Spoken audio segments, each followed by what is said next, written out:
Mike's our All right.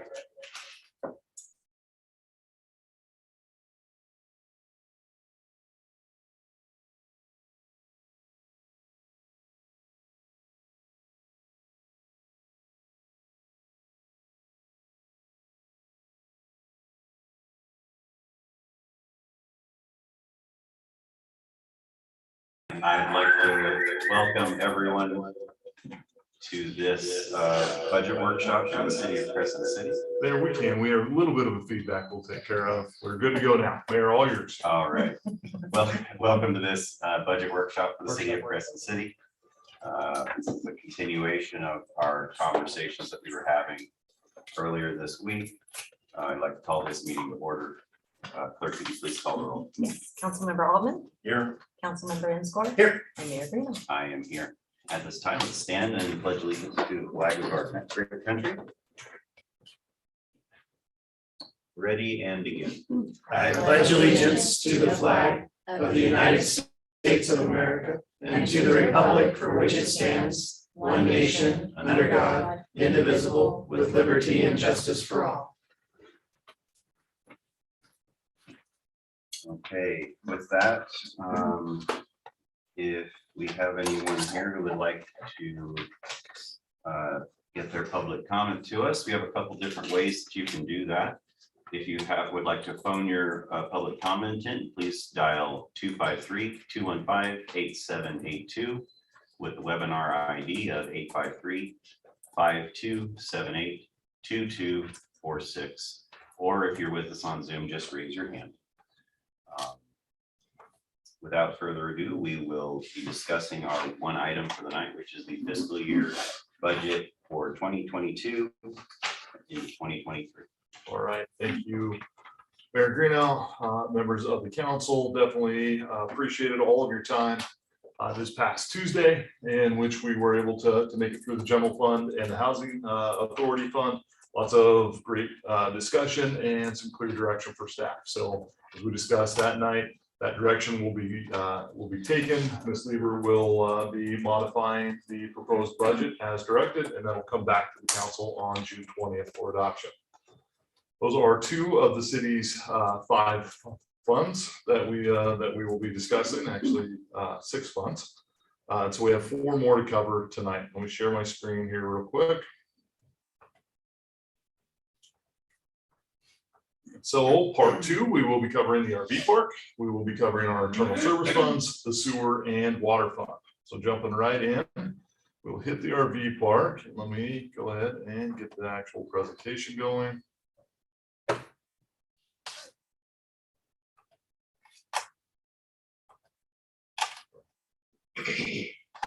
All right, so the RV park fund, Lighthouse Cove.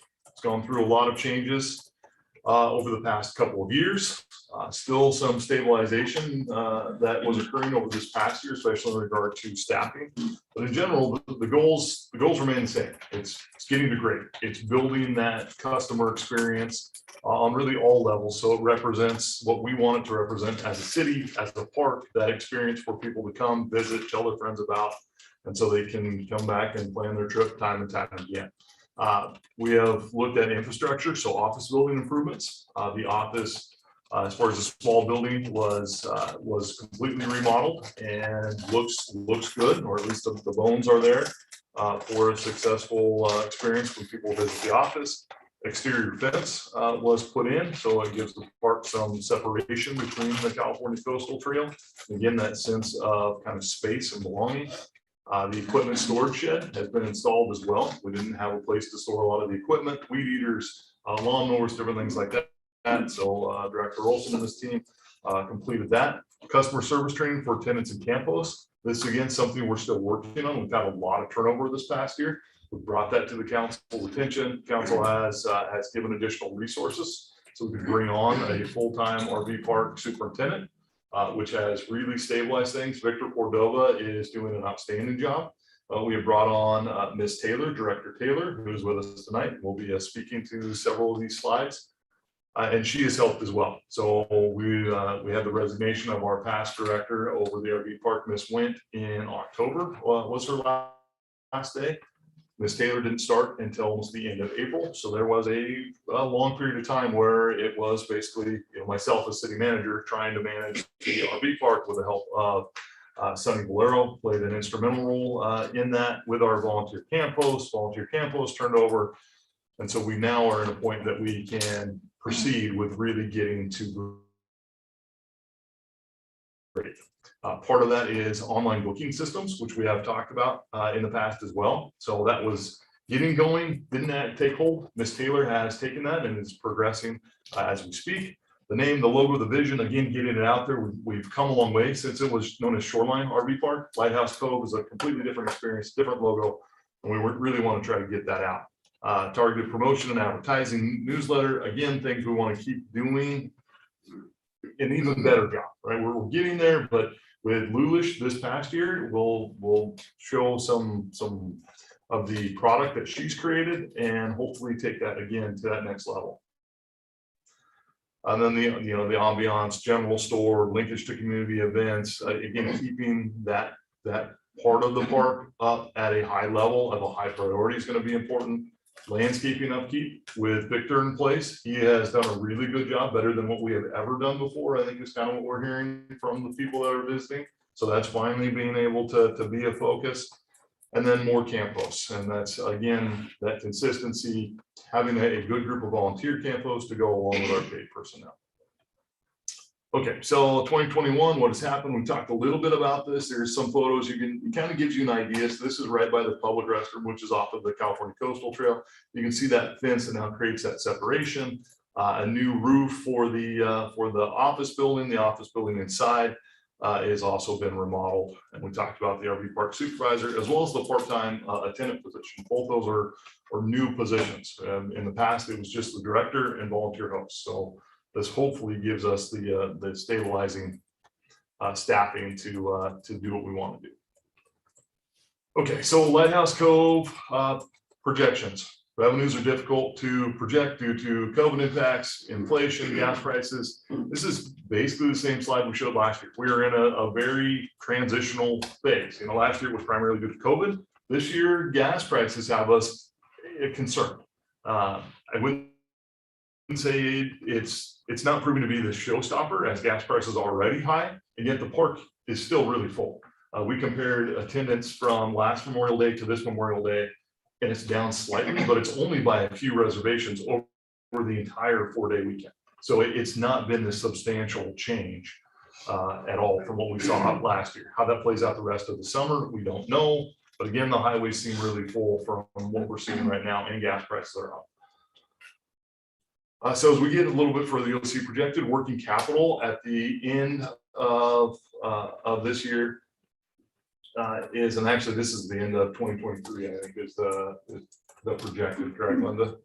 This 389 will be at the end of this next year. The 389 would be at the end of the current year. Is it current? Yeah. Okay. We have a slide that'll skipping through all the good stuff you guys are getting a sneak peek at.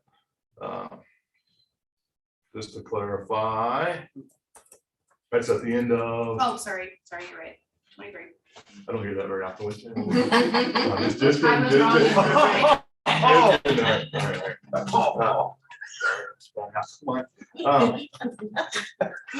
Mr. Olson.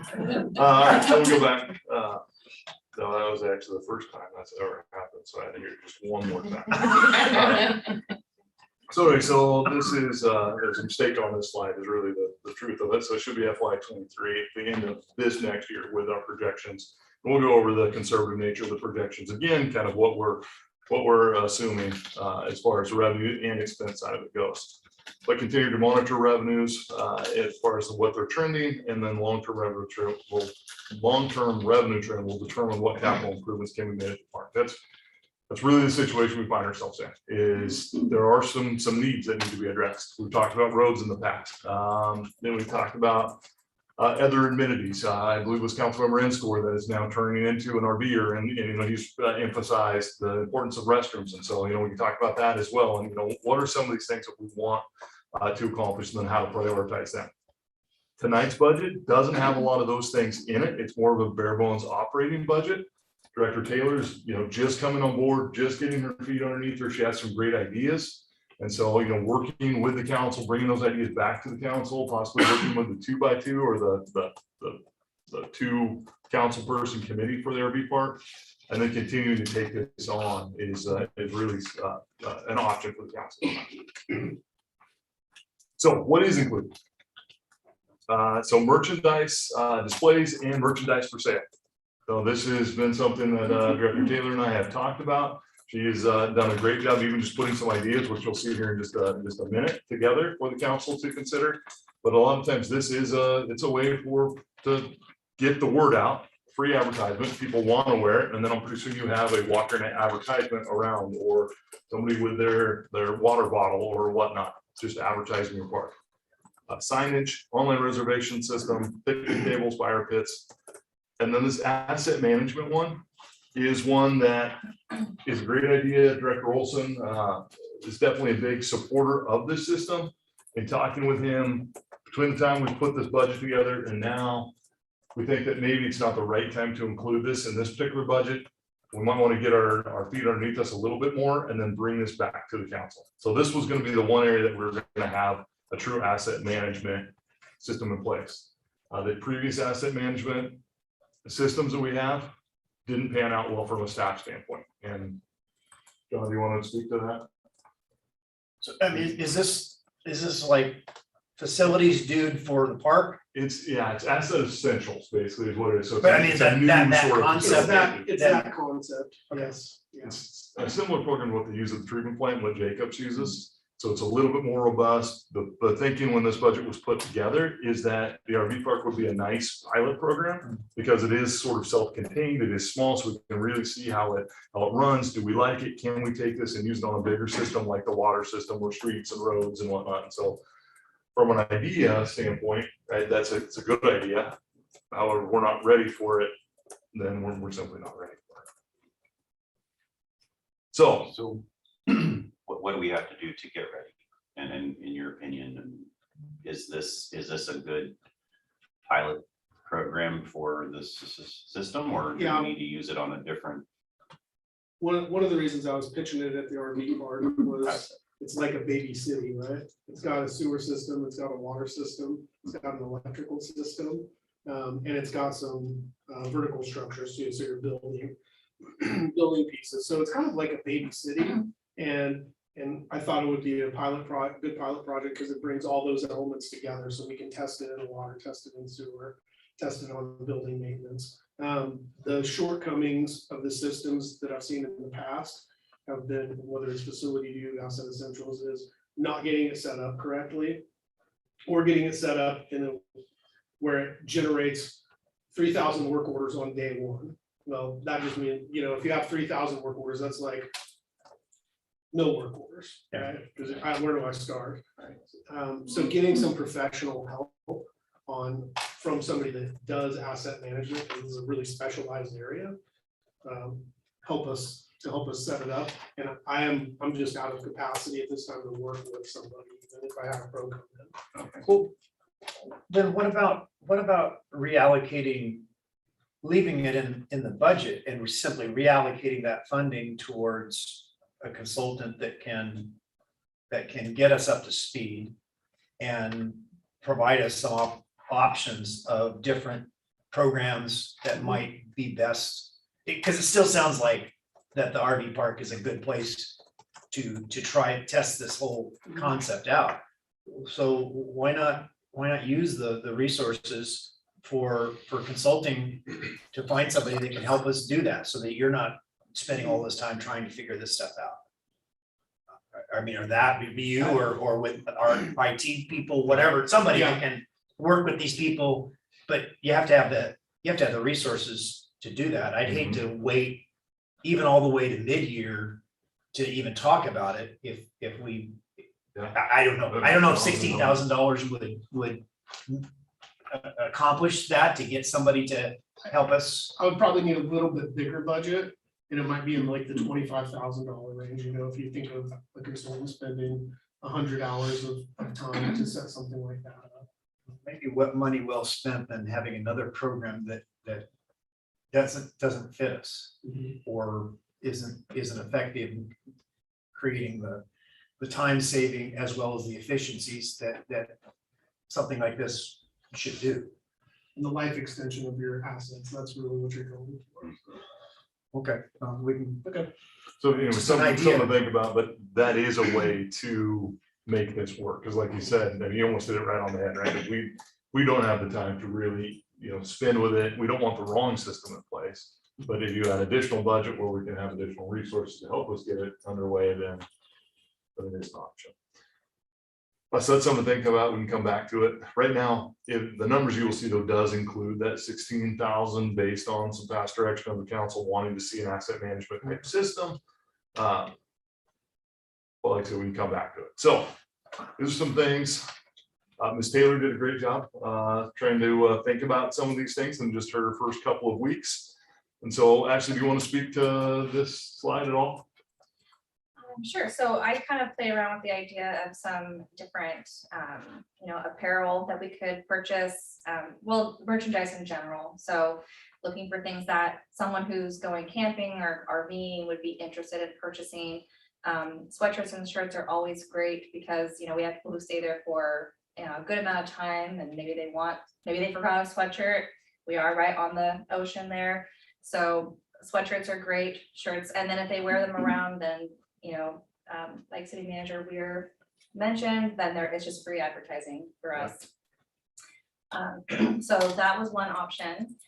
And then drinkware, and so just to be clear, these are conceptual ideas. These are not necessarily set in stone, or these are the particular items. It's really to kind of give an idea of what we could do. But so canteens, coffee mugs, that's not a very good image, but that's actually a cozy. So, and I was thinking of the cozy as more of maybe a giveaway, not necessarily something we could sell. So I did also put together some items that would be just good kind of, swag, something we all get kind of items. So when they come in, we would give them some things that were, giveaway type items, small things. These are some convenience type items. So charging stations, earbuds, a waiter's tool. So that's like a bottle opener, wine opener. And I couldn't get the logo on that one, but it would have our logo on it as well. Some other things, do you want to go ahead and jump ahead to the signage then? just really quickly, if you go back to one more. Ms. Taylor, I just, the center one captures my attention only because of the work that the CTE students do at the high school with their laser engraving. We might be able to even work with Mr. Van Pelt and, buy the stock material and have the students do it. And if, when it comes to selling it, this is a $12.99 item, right? Let's say it says $12.99 item. Custom made by Del Norte High School students, it's now a $20.99 item. It's still the same item and it may not cost us any more. But I just as a thought, when I saw that, immediately thought of our high school students and our CTE program. Plus it builds back into the program and it builds a next generation of ownership over a city asset. So just a thought. I love that idea. If you want to get me some contact I will. information, I'll Yeah. definitely reach out. Yeah. But so those are some ideas for merchandise. I had some other kind of thoughts as well, but these are the easier ones to kind of, Good stuff. identify. So I do too. It looks beautiful. Very cool. All right, so that's some of just the apparel, Good the stuff. different convenience type items, right? I mean, I think it's great. Signage. So I don't know how many of you guys have been over to the RV park recently, but a lot of the signs they're not necessarily professionally made signs. We have a couple of sandwich board type signs, handwritten ones. So I think that it's been well assessed that we need some more professional looking signs, ones that are pretty standard for campsites. So these are just some ideas that of ones that are pretty standard that we could have up at the park. There are obviously other ones that we would need as well that would go throughout the park. That's great. I think they look nice. Yeah, absolutely. And these are just, again, these are just kind of conceptual ideas for some things we could do for merchandise display. Given the fact that we have a pretty small footprint in that room, at the office, it's not a lot of space to work within. I was actually just talking with Mr. Cordova earlier, the park supervisor, about some options, and we were kind of talking about more of like a wall display that you can have the little the pins in to hold items on, or hangers. So there are some different ideas floating around for how we could display it, but do it in a way that is attractive and behind the counter, so that when a customer comes in, they'll see it as they're either checking in or making their reservation. One of the things from a merchandising standpoint that could be another revenue generator, and also help us with, making the commitment to make that initial investment, is as a partner with the chamber and so forth. My guess is that we could probably arrange an agreement to put some of those items on sale in the visitor center, which accomplishes a couple things. Number one, it moves more merchandise. Secondly, it gives even more exposure to the park. Even somebody that may be staying someplace else and they go, where's this park? So. Yeah, and Absolutely. actually, if you could go back to the slides with the shirts. So I don't know if you guys noticed, but I did put on the front of these the Crescent City, California logo Yeah. that Ms. Braylord put together very fast, might I add, for the trade show. And those would that logo would look fantastic on a mug or in Yeah. really any merchandise item. So this whole concept could really go further than just the RV park concept. It can go into the visitor bureau and be Yeah. something that we're putting out. Who made that logo? Lulish Designs, It's a really clean, Isn't that up awesome? to date logo, I think. Yeah, no, that was when I saw these shirts, I said, yeah, I want one of these. Right. yeah, I'm a pretty big fan of it too, and I mean, I like that it complements the Lighthouse. It's basically the Lighthouse Cove RV park design, and she just really lifted Made it it up. I mean, it was amazing. Well, it was on those flyers. Yeah, the flyers. Mhm. And we just need it in gray.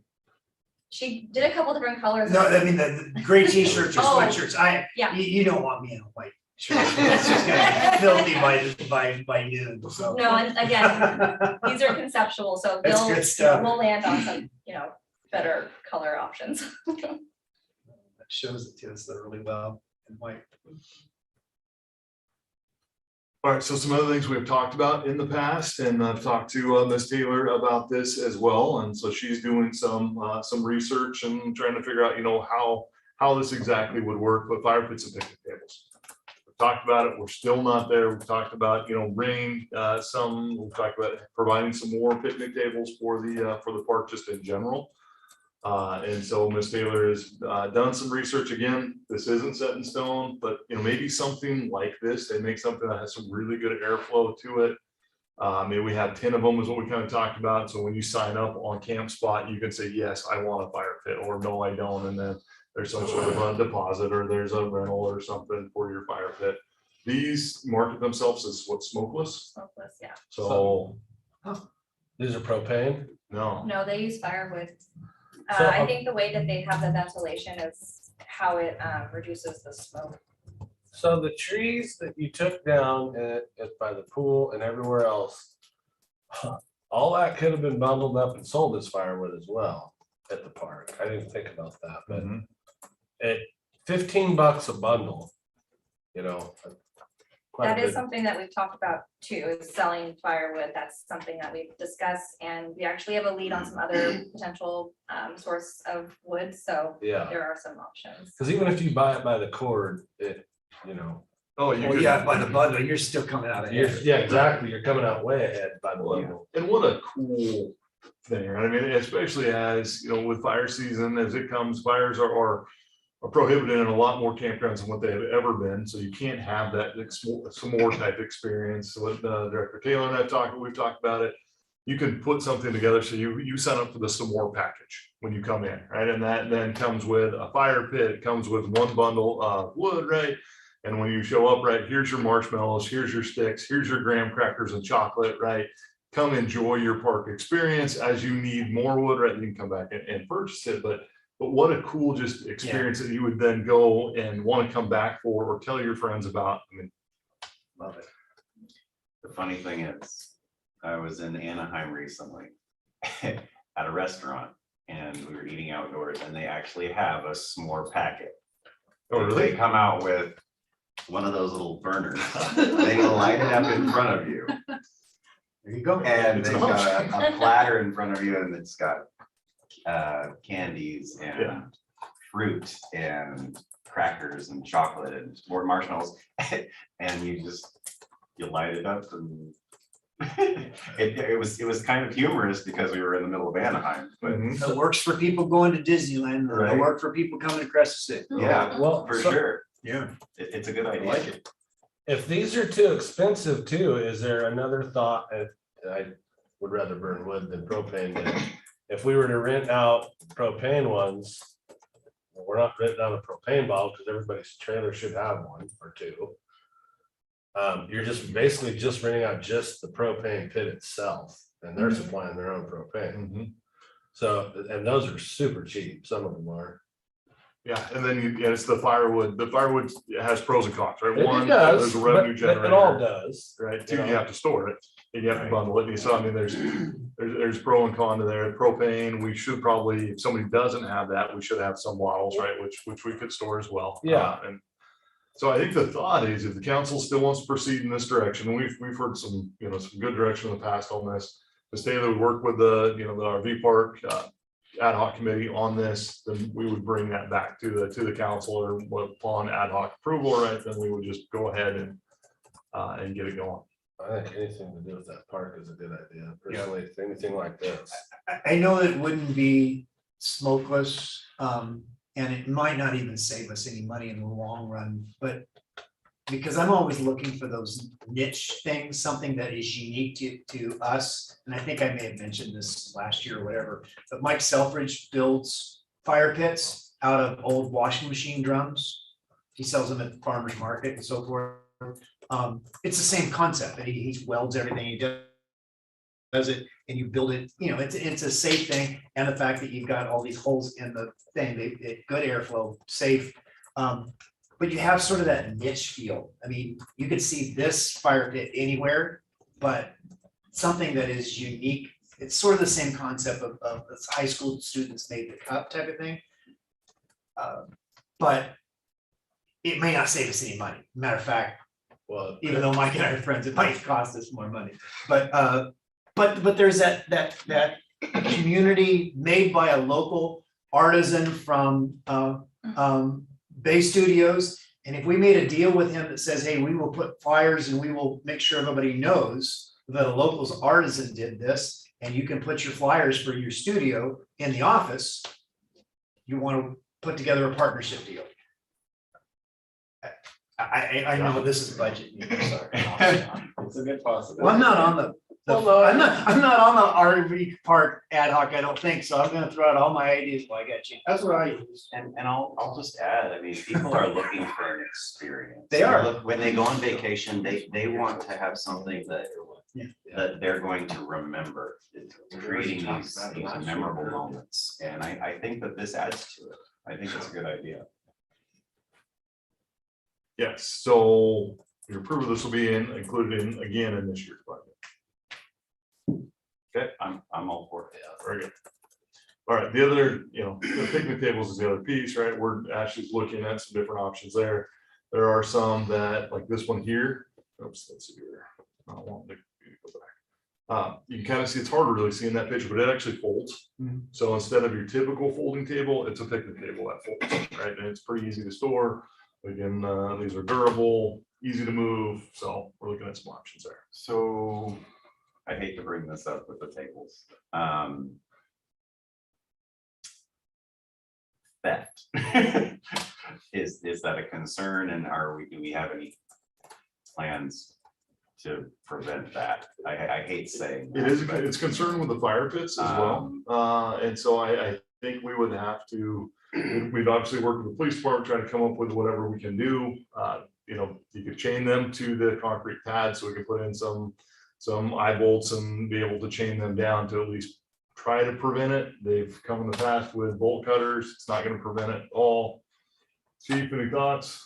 Yeah, my suggestion would be to take a trip up to Seven Brothers and look what they do in their RV park and stay in there. If you're talking about tables and stuff that don't move because they're too heavy to move.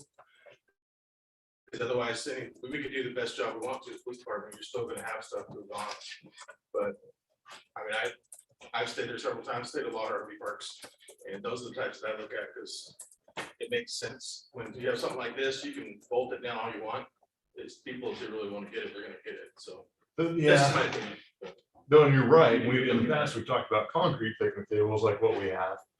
But the problem is, and we've kind of discussed this a little bit, is sometimes people want their own setup. And so we have, if you have a concrete picnic table that's sitting in the middle of their pad, they can't set their chairs up like they want to and kind of set their. So it's the pro and con of. Do 50-50, maybe some of them are set up generic that way, and then the others aren't. But if you're talking about preventing theft or not versus that, I think that's the better way to go, in my opinion. From what I've seen in other parks I've been at. Where we at with that park too, being out there on different websites besides cities? As far as advertising goes, Yeah, we're just embarking on it. I don't know, actually, do you have an update from Lulish as far as some of their marketing? So as far as the marketing goes, actually, Ms. Braylor should be currently working on the new website for the RV park. So she's updating it, making it more current, using photos that are a little nicer quality. So she does plan to come here and stay and take some photos herself, really kind of get a feel for the area. And also design the website so it involves other tourist attractions that are here locally, so that it's a really more holistic approach to someone coming here to really get to see the full picture. But in addition to the marketing part, I think I do want to add that, we're moving forward with Camp Spot. And that in of itself also will help us generate more attention, because they promote the RV park on their general website. So people who are going and looking for a place to stay with their RVs, they'll see us just through that. Right now, we don't have any online booking, which I think is, a minus right now. So having that will, I definitely think will get us more attention. yeah. I was just curious. You check some of the RV clubs, Facebook pages and websites, and everybody around us but us. Yeah. So and we got it's the gym. So Well, and search engine optimization was part of Yes. Lynette's contract as well, and so trying to make sure that that does get optimized. This is one of the things she's put together over the past several weeks for us. So since she's been under contract, this is a hotel flyer, is really what it is. So it won't be this size, but it'll actually fit in the so as a card type of thing for the hotel, just a one pager. Saw something similar in the trifold we handed out yesterday, but it's another piece of it. This one's more specific to just the RV park. So that is for consideration as well. So it's not in this budget right now. Some of the last time is 13,000 for that. I have another question. Has there ever been any thought about buying one or two RVs? They don't have to be great big, and setting them up there to rent them to people. We've discussed it. Well, I don't know if Ms. Taylor and I have discussed it, but we have talked about that in the past and trying to do something like that. Whether it be an RV itself or whether it be just almost like those White Rock or that's in Smith River there that have just those little cabins. Park model. Yeah. And then just Like Whale's Head. Whale's Head, yeah, Okay. something, something like that. Chetco RV. Yeah, and so I do think that needs to be part of the discussion. We do need to finalize more of a business plan on that, because then you do need to go through and clean those and make sure they're ready. And so there's a little bit more prep. You can also charge for it. Yeah, absolutely. And so People would pay it. yeah, and then people that don't have an RV right now have an option to stay at Lighthouse Cove. They can stay along Elk Creek. It's something Rick Bolton, our strategic consultant, talked to us about as well. He's like, my goodness, have you thought about this? Yes. And so with council, direction, that can be another part of our analysis with the 2x2 or 2 ad hoc. So yes, we can move forward. That's something we can bring back to the council for sure. We do have a proposal from Lulish in regard to this particular budget, 13,584. for the RV park piece of the marketing. So that's total marketing contract, again, pretty close to $24,000. That's full park and RV park. The RV park's portion is the 13.5. So that's something for the council to consider. Certainly not in these numbers that you're going to see. It is a, you know, obviously recommended from staff standpoint. We're getting a lot of good product out of that contract. Seems to be something that could be very worthwhile as far as an ROI. Past things we've talked about that are not included, drainage improvements, paving the road. So this is how the park basically lays out as far as drainage goes. It's very flat site. We've talked about in the past. And really what we've talked about is paving possibly at least a portion of the front road. It was $300,000 last year. It's probably more like 400,000 this year, you know, by the time we get it out. So somewhere in that range, 350, because it's not as easy as just doing that. You also need to build a concrete valley gutter, yeah, as part of that drainage improvements, because it is so flat, you can't get the right slope with just asphalt. You know, landscape space irrigation, that's also not included in this year's budget, could be talked about with the ad hoc. All right, so RV park numbers. So 1920, 374. Again, that was the first part of COVID, so it was shut down for a quarter there. 2020, let's see, 2021 would have been again kind of COVID, but sort of opening up this past year. So we didn't know exactly what we're going to get, so we budgeted that we would get 420,000. In actuality, it's looking like it's going to be somewhere around 520-ish, 520, 530, probably somewhere in that ballpark. Just depends on what this fourth quarter is. Again, we're concerned a little bit about gas prices so far, at least from Memorial Day weekend. Doesn't look like it's affecting us tremendously. And then proposed in this next year is pretty much the same. Again, these are conservative budgets. Linda ran two models based on just kind of historical projections of occupancy and whatnot based on current rates. This is the more conservative of them. I think the other one came in at 540. I think was the one. so 540. So I mean, you're in that range. They're not thinking they're gonna get more, because like I've called there a couple different times the past couple of weeks, and they're booked. I mean, just booked out. I mean, 4th of July is completely packed and booked. Yeah. Like I was on a waiting list, and last year there was spots available, if I remember right. The 4th is always 100% But- occupied, or at least has historically has been. But he was telling me, and I looked over there the other night when I was in town, and it was packed. So I don't know. It seems like it's been just super packed this year. And last year's basically, you know, it was really busy during the summer, right? The shoulder seasons are where we can really use some additional occupancy because it's summertime, it is really full. I think over Memorial Day weekend, we were 70%, 75%. You remember the percentage? I don't recall what It's in that range though. So there were still some spaces that were available. And so basically kind of what you're saying is we are projected basically the same as last year. Right, so summer is always busier for us at the RV park, Yeah. of course.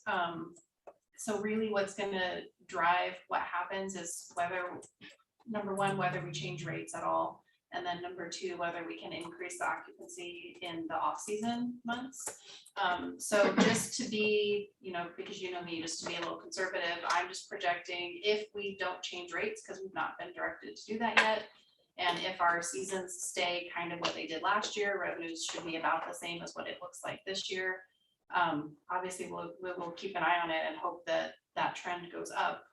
But right now, you know, since I don't know that, I don't really have a reason to say that our occupancy will increase in this coming up winter as compared to last winter. I mean, maybe we make some changes and that does happen and then we can change our projections, but for now, I'm just projecting it to basically be the same. So what are rates right now? They're 42 or 45 a night, and 50 something for a beach spot along the beach. Yeah, your premium sites are right in that 50, if I remember right. The more in the center of the park are around 45, I think something like that for your daily stays, and then weekly and then monthly, then roll out from there. That is something though that I know director, is it 550 for the month? No, 45 to 50 at night. Yeah, Yeah, based on premium, you know, so. it says 500 to 550. we go to the, you know, your premium sites are basically these first 2 rows, are kind of what they are. And so that's a little bit extra. We do want to work with the council on this. Other parks, their rates are going up. Our park is a very nice park, and the rates maybe don't reflect quite the market for it. So I know Director Taylor, that's an interest of hers to work with the council on that. Look at even how we're renting out the spaces. So in the summertime, these premium spots here in these first 2 rows, you can't rent them by the month. That was a direction that we took to the council. It's talked a lot about. It's been a very positive for us as far as one, revenue goes, and then also just the turnover. So you get more people experiencing it. They're gonna then tell their friends, right? And then more people come back. So I think it's a good way to go. Basically, if you look at rates, if you rent it by the week and you rent it for 2 weeks, it's the same amount of revenue as what the city would get for 1 monthly rental. So if you know, and I've asked you guys about this renting by the month thing before. But you let's say you get these folks in here working on the park, right? And you can also, for whoever's the contractor on that, push their workers that we have in RV park, because I mean, I know I've worked on the road for years and years. And they're gonna be here for 3 or 4 months. Well, you don't want to kick them out after 30 days just so they can go somewhere else or go stay in the parking lot and then turn around and come back. I mean, we gotta define something on that, I think. You know, Martha can speak to it a little bit, but as soon as you go past 30 days, right, regardless if it's a temporary seasonal job or not, you establish residency. But that would be if we're renting it to an individual. If the city contracts out with a contractor Yeah. for those spaces for a specified period of time, then you're not establishing residency if it's with a company as opposed to an individual, right? Refer to Ms. Rice on that one. I'm not sure if that would make a difference. That would be a really unusual situation. Well, it's not gonna be that unusual because we know there's a housing shortage here. We know there's a ton of construction getting ready to happen right here downtown. That's gonna be the best option. I didn't mean staying in an RV. What I meant was it's unusual because just the way the prevailing wage works, you know, the individual gets that prevailing wage per diem. And then they usually rent the house or whatever. And a lot of contractors do it. I see. Rent the house or rent the RV space or whatever. So they're gonna That's get, been my experience. they're gonna get paid their subsistence as an individual. So, you know, the company, right? Yeah. And that's why I was saying it would be unusual because it's not the model that most contractors would follow. And it is an ideal option for the person that happens to be working at the park to stay near the park, right? So from your standpoint, yes. Yeah.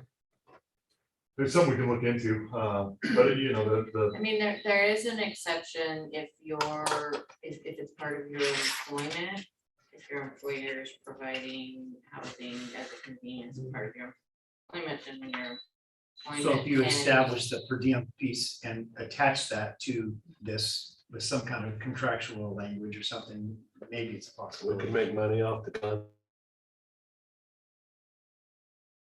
contractors.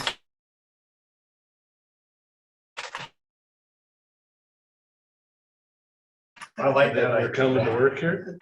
So, I mean, I'm the same job too, I've been a carpenter before and all stuff. So I'm just, you gotta look at that as all, because my understanding of it too, and of course, you're more of the expert than me, but you're gonna run into that problem either way, and that's what it's designed for, especially that problem we just had over there. Yeah. And you're gonna end up costing the city way more money.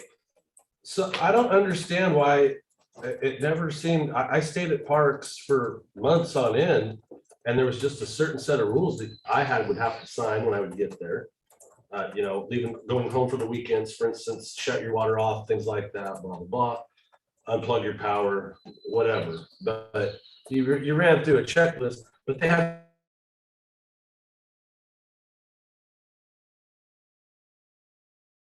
the right to refuse service at any time too. And we're running into this issue at one of the hotels in town, Legacy, as far as whether you're a tenant or whether you're in the program.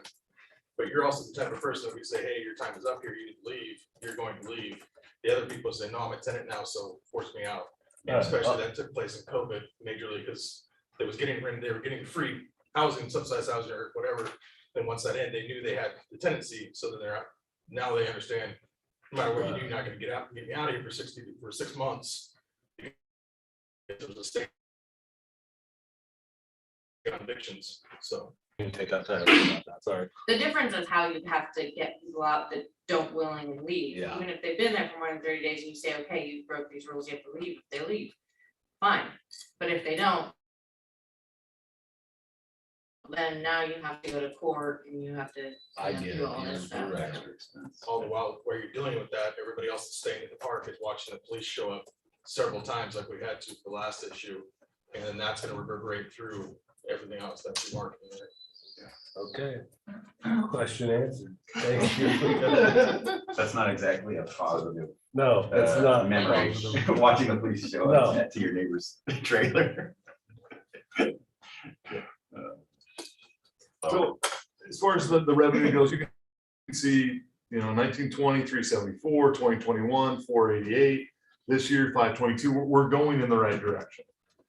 And so I hopefully we will see this increase a little bit, but there is some conservative budgeting going on this side. You can also see the budget that we adopted really this year. Here, we're projecting a fairly large deficit budget, and which would have resulted in a working capital going down in the RV park. There is a budget to actual expense savings. Again, it's right in line with the general fund. It's about 10%. And that's just historically kind of what we've seen. So we'll probably see the same thing, in this budget, that we'll probably be in that, at least the 5%, probably more like 10%. So there's probably anywhere between a $25,000 and a $50,000 budget to actual there, plus revenues are going to will be higher. So we're hoping, right, that this will be the same scenario that we're going to be able to present next time to the council, that we are actually in a much better spot than what we projected last year. So kind of keep that in mind as you're deciding some of these things. It is a deficit budget. If you spend every dollar, which we historically never have, and our revenues come in less than what we're expecting, right?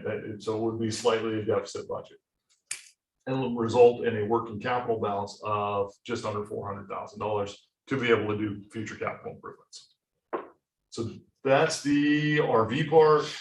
Again, we'd like to work with the ad hoc committee. The one piece that's sort of in there that we don't have council or for consideration is this marketing campaign with Lewis. That's $13,500. The other piece that is in right now is this capital, or not capital, but asset management. And so again, would like direction from the council on what to do with the asset management. Do we include this? And then unless there's specific direction from the council now, Ms. Taylor could work with the ad hoc committee and we could bring back the capital improvements, business plan for modular units, all those things. The marketing campaign money is a must. If we want to continue to build on this, then we've got to continue to do just the very thing that Councilmember Smith mentioned, and that is get our name out, get it, and we're learning how to do that with Lynette's help, so I think that's a given. I'm not even sure if that's enough, but we certainly need to do that. I think that if we want to increase the occupancy in the shoulder season, then we've got to specifically market for the shoulder season. You gotta say, you gotta have ad campaigns that says it's still 60 and sunny at the coast. Because we've got time like that. We all know that. I mean, February can be just absolutely beautiful time, but if you're not from here, you don't know that. So if you don't market some of those things, so as far as I'm concerned, that's a given. The other thing that I will say about capital improvements is now that I have an RV and with the conversations that I've had with fellow RVers, as well as my own assessments, there are two things that are absolute mandatories, and they become sort of that what somebody feels about a park. And it's not paving, by the way. It is their internet connectivity, Wi-Fi, TV, all of that. There's nothing that makes RVers matter than not being able to connect. And secondly, it's the bathrooms. I've heard more people say, well, it's a nice park, but man, we don't even use the bathrooms over there. If we want to go, if we want to be, I believe we're a $60 park if we have new restrooms. Because of our location, I believe even without paving the streets, we're a $60 a night park if we have new restrooms. It's that big a deal. I just, so from a capital improvement I standpoint, agree with you. I agree 100%. Restrooms redone well, recently? yeah, they got painted. Oh, they got, okay. There's some small. Do they look, are they bad right now, or? They're not They just- $60, they're not they just need to be- $60 a night restrooms. They just I'll need to leave be- a park They just need to be updated? over or- restrooms. Yes, You know what I okay. mean? I mean, my wife and daughters, they I can. mean, there use are the wooden RV, but- stalls and some of them. I haven't been in there in a long time, so I. Did you go in, Remember. Councilmember Smith? I didn't know because it was in my own town. I just ran home real quick. But my wife did, and Okay. she didn't say anything bad at the time, I don't think. No, they're not They're bad, okay. but they're not going to they're not going to impress somebody. Okay. And if you're gonna charge somebody $60 a night, you're at that tipping point where you've got to be impressed by the park. You got to be impressed by the staff. You got to be impressed by the location and the amenities. But the bathrooms, it's a big deal. And frankly, if you have a lady there at the park with her significant other and she's unhappy with that piece, they won't be back. I've just talked to enough people, you know, and I know what my wife says about that very issue. You got park snobs. You do. You got park snobs big time, and the older you get. What are you the easier saying? It is to become one. What are you saying? I'm just saying, Okay, thank you. I've worked on the road for a long time, and I'm like, if I like staying at the parks that don't allow trailers in there over a certain year old. To me, that's like, all right, this would be a good one here. I don't have to worry about stuff. Well, getting I mean, stolen. those can be discussions for the ad hoc. I'm firmly believe that we need to have the marketing money in there. And I believe we need to, I think we need to, and if we need to add $9,000 to that 16 that's already in there to give the, whether that's Ms. Taylor or Director Olson, whatever, the opportunity to begin vetting out how to do an asset management program. I think that those two things, adding the marketing in and increasing that $16,000 to 25 to provide, you know, and maybe in the midst of discussing that, staff finds, hey, we do have a program that will work and do this. We don't need to do it. I don't want to pigeonhole that to has to be consulted. It's about discovering how to do an asset management program. And if between IT and recreation and public works, you guys come up with something, then go for it. Dr. Olson, you think you have the budget direction? That works, if we have We'll give it a consensus whirl. from the council. So. Do you have the time to do it? That's where the consultant piece really, if I have the right consultant, I don't have to be involved. I can kick it over to the RV park manager and get it down to our public works level guys that are actually gonna be utilizing the system. And then just doing it out, me just looking at it from an overview position and not getting into all the nuances, so. So, real quick, just to hit something on the off season. So I just started doing it. My brother turned me on to it. I've been renting my trailer out when I'm not using it, almost like an Airbnb. And it's paying for itself. Oh, wow. It's like RV share. Yeah, yes. Outdoorsy. But more and more people here are doing that with their RVs during the winter time.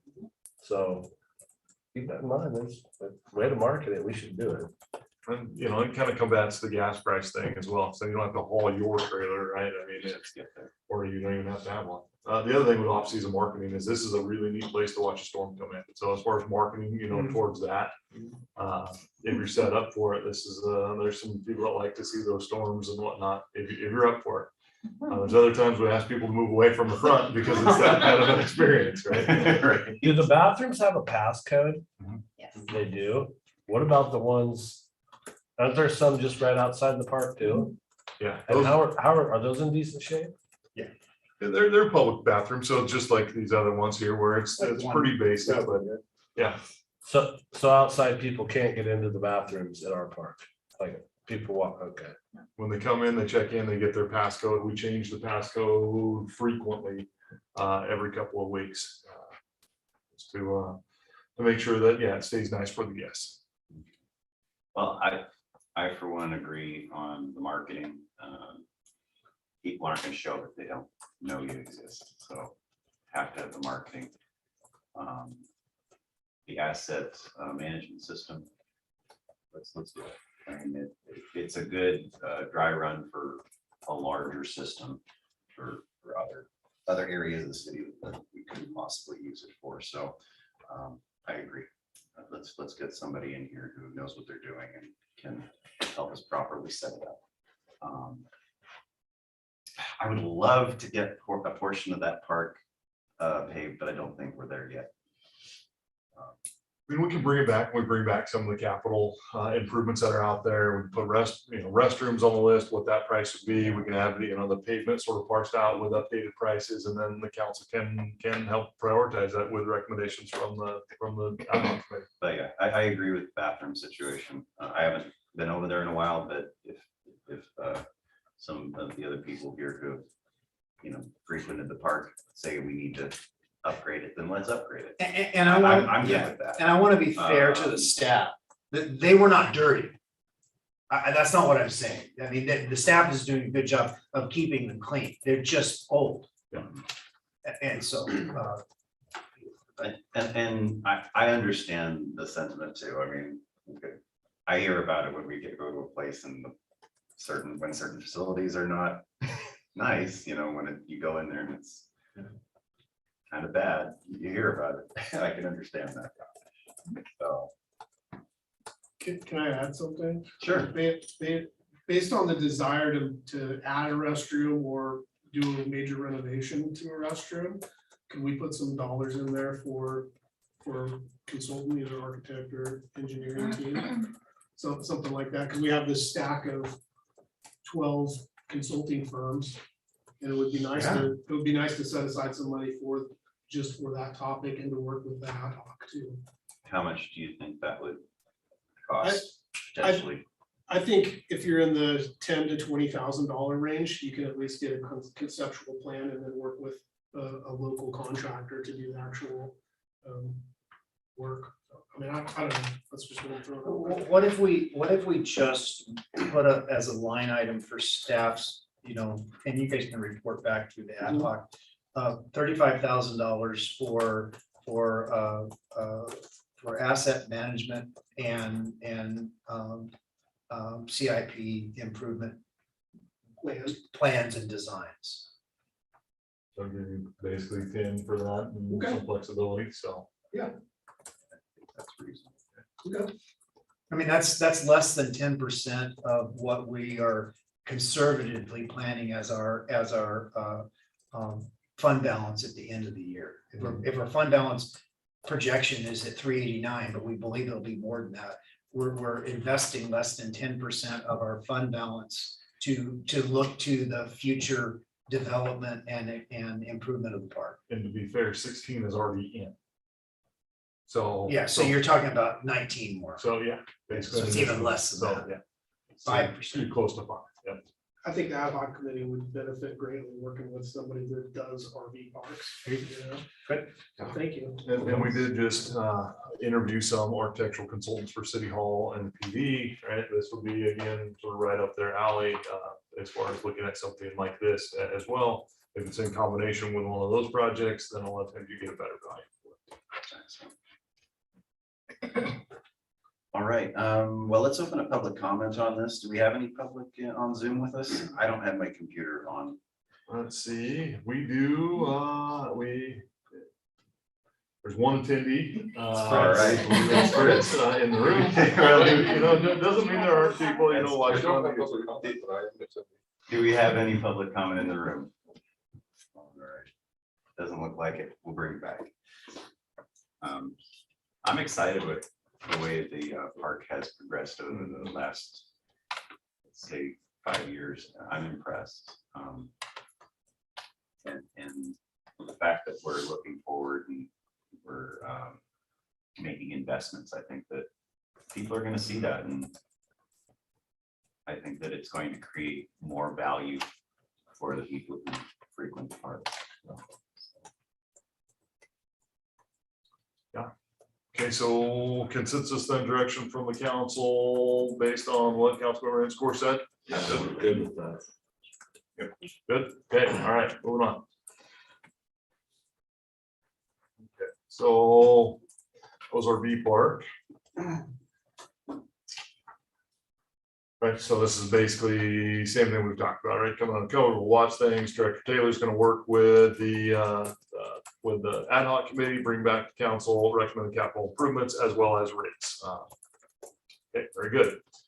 Moving up a fund, internal service funds. So Ms. Taylor, I know you have a long drive ahead of you. Does council have any other questions for Ms. Taylor? No, just thank you. Good work. Really appreciate it. Thank you. Great guys. idea. Yeah, thank you. Enjoy the rest of your meeting tonight. She's yeah, she's doing a good job. She's taking a lot on right off the bat and starting to get her feet underneath her, work through some of these things. Like I said, the merchandise piece, that's an exciting piece of this. I know she's working with Bridget. There's the Reelers volunteer group, just to kind of inform the council on this. They want to take on a little cleanup project. So they helped us with the Veterans Monument. Now they want to take on the area right in front of the culture center, in between the two staircases. There's kind of that horseshoe. So Director Taylor is going to be leading that project as well, and looking at doing some of those things. So, Excellent. Well, Good thank job. you again. Thank you. all right, internal service funds. So again, we bumped this up for Mr. Ludeman as well. So we can talk IT a little bit earlier before we jump into water and sewer. So internal service funds, that's your IT, your information technology, your building maintenance, equipment maintenance, and your insurance fund. So included on the IT side of things is a Springbrook upgrade, cybersecurity through RMAP, which we've talked about with the council in the past, and then probably one of the bigger things that we're doing is increase to our internet connection, to our bandwidth within the service that we're providing. Fritz has done a great job. He's worked now with Frontier, and right now we are on 600 down, right? 600 megabytes per second down. So it's download. Yeah, and 50 megabits per second up. And we're going to, And that is our weakness. Yeah. We're going to 1 gig down, 1 gig up. so I mean, that is a massive improvement, will allow us bigger bandwidth. That will help basically every aspect of the city when it comes to the internet service that we have. So that'll spread, obviously City Hall, right, police department, even to the RV park, correct, as it comes over into that fund as well to allow greater bandwidth. The biggest piece though is this upload ability and what it allows us to do. And so that is part of the Springbrook upgrade, and you also saw a piece of it with Housing Authority. And so Fritz, do you want to talk a little bit about it? I mean, nobody knows this better than you, sir. Oh. So traditionally, the model is on-prem. So you'll have most of the services that you provide to staff in the form of software are installed on servers, physical hardware, and then you have to have all the things that support that. Whether it's, software for security and backups, things like that. The whole industry is shifting to a SaaS model. So SaaS being software as a service, and you're housing everything in cloud. And that has the effect of reducing your admin overhead and supporting an agile workforce. And so that's this is the groundwork for that. So the increased bandwidth and then the Springbrook and housing upgrades are to move towards a SaaS model. So that is part of what is basically included in the $7,000. It's actually going to be a little slightly less than that. Fritz ended up getting a really good deal, I guess, from Frontier, and so instead of $7,000, it's going to be about maybe a $4,500 or a $5,000 increase.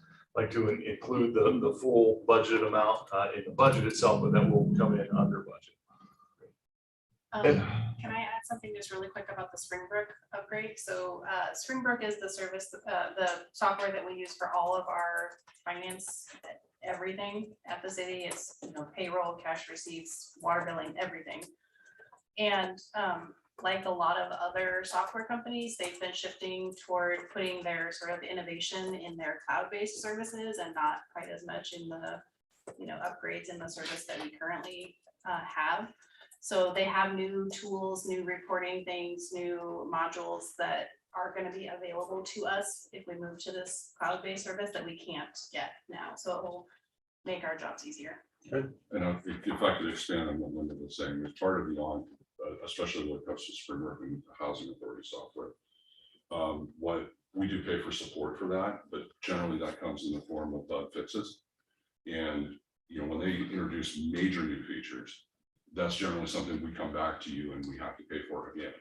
So every time we go through an upgrade cycle, we're paying for that. In the SaaS model, though you're paying a little bit more during the year, the real upside to that is as they roll out new features, you're getting them right away. Okay, so there's no work on our side to do that. So new version comes out, we get it as part of the deal. Also included in this budget are an ongoing sort of emphasis on being proactive. So Fritz, for years with with the IT department, at times there's been budgets that just didn't allow us to replace things when we needed to replace things. And so those were some of those hard cuts that the council had to make, staff had to make, and then Fritz had to deal with. And so it results in breakdowns, it results in and just all of a sudden emergency type situations rather than being proactive. And so in this budget, we are recommending to the council budget that does replace, machines on a timely fashion. So we're not dealing with those things and a lot of those other recommendations that Fritz has given us over the years to try to support really the IT department, which is just a backbone of everything that we do. Fritz, any other thoughts on that or questions from the council? Good stuff. Yeah. Excellent. Is that it for the IT stuff? That's it How's for the IT. security been going? Any real Yeah, we threats? need some good improvements in that area. And, I think everybody is pretty aware, if you watch the news.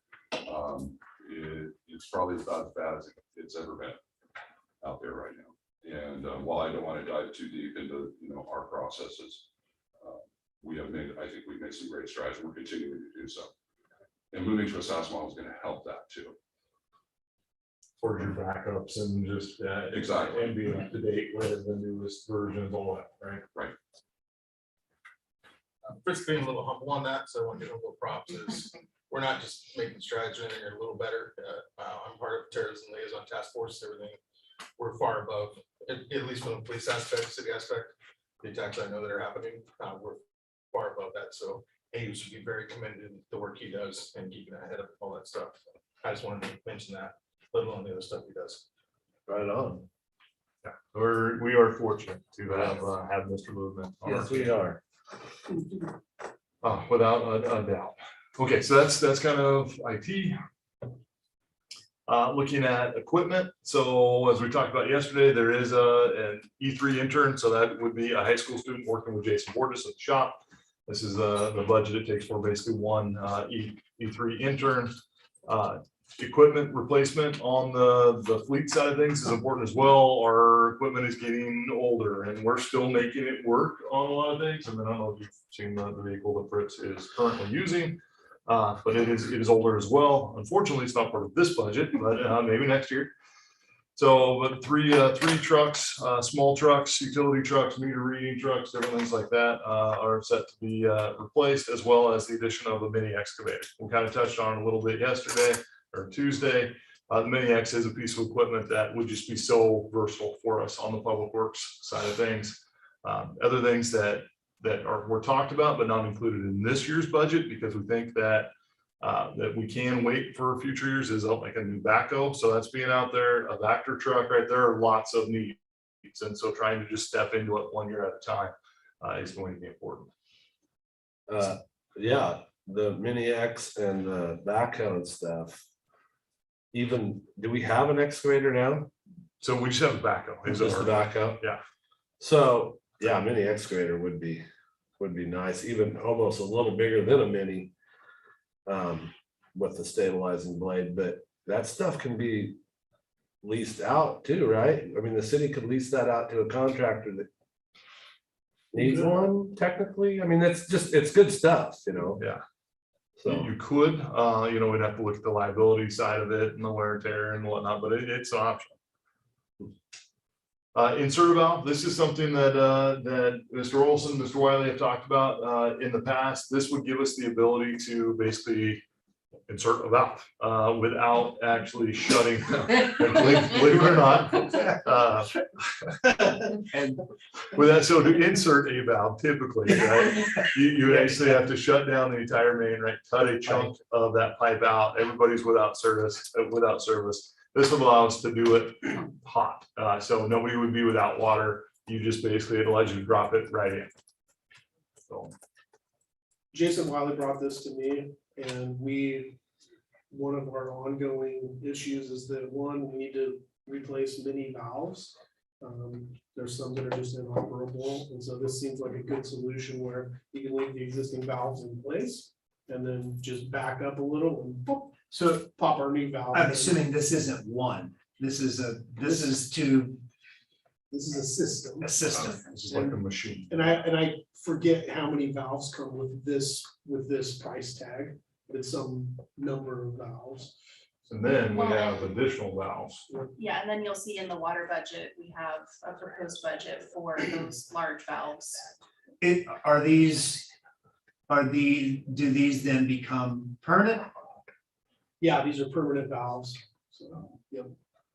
Yeah, so it's just kind of a system that ends up, it's like a drill almost, where you drill the pipe, it seals it, and then you're able to drop a valve in through that with the valve being open. Oh, just like a regular hot tap machine, except this then installs that permanent valve on your sump. Without having to interrupt service. That's excellent. Yeah, and cut the pipe, right, and it's definitely will be a useful Yeah. tool for us. Yeah, when Jason Wiley brought it to me and said, this is what I want, I said, let's get you what you want. And then the walk behind saw, that's a basically concrete or asphalt cutting saw. Ours is old, it's antiquated, and so this would be a new saw for any sort of cuts that need to be made to the pavement itself. So you have nice clean edges or concrete or what, that's a money saver. certainly can be. Good time. I will say that a frontline public works employee I talked to today told me how excited they were about the fact that this mini excavator was going to be coming into the fleet. Now it was going to really make their job better. And that they also made sure that I was aware that the backhoe that they were in was the best of the three, and the other two don't really even have any business leaving the yard anymore.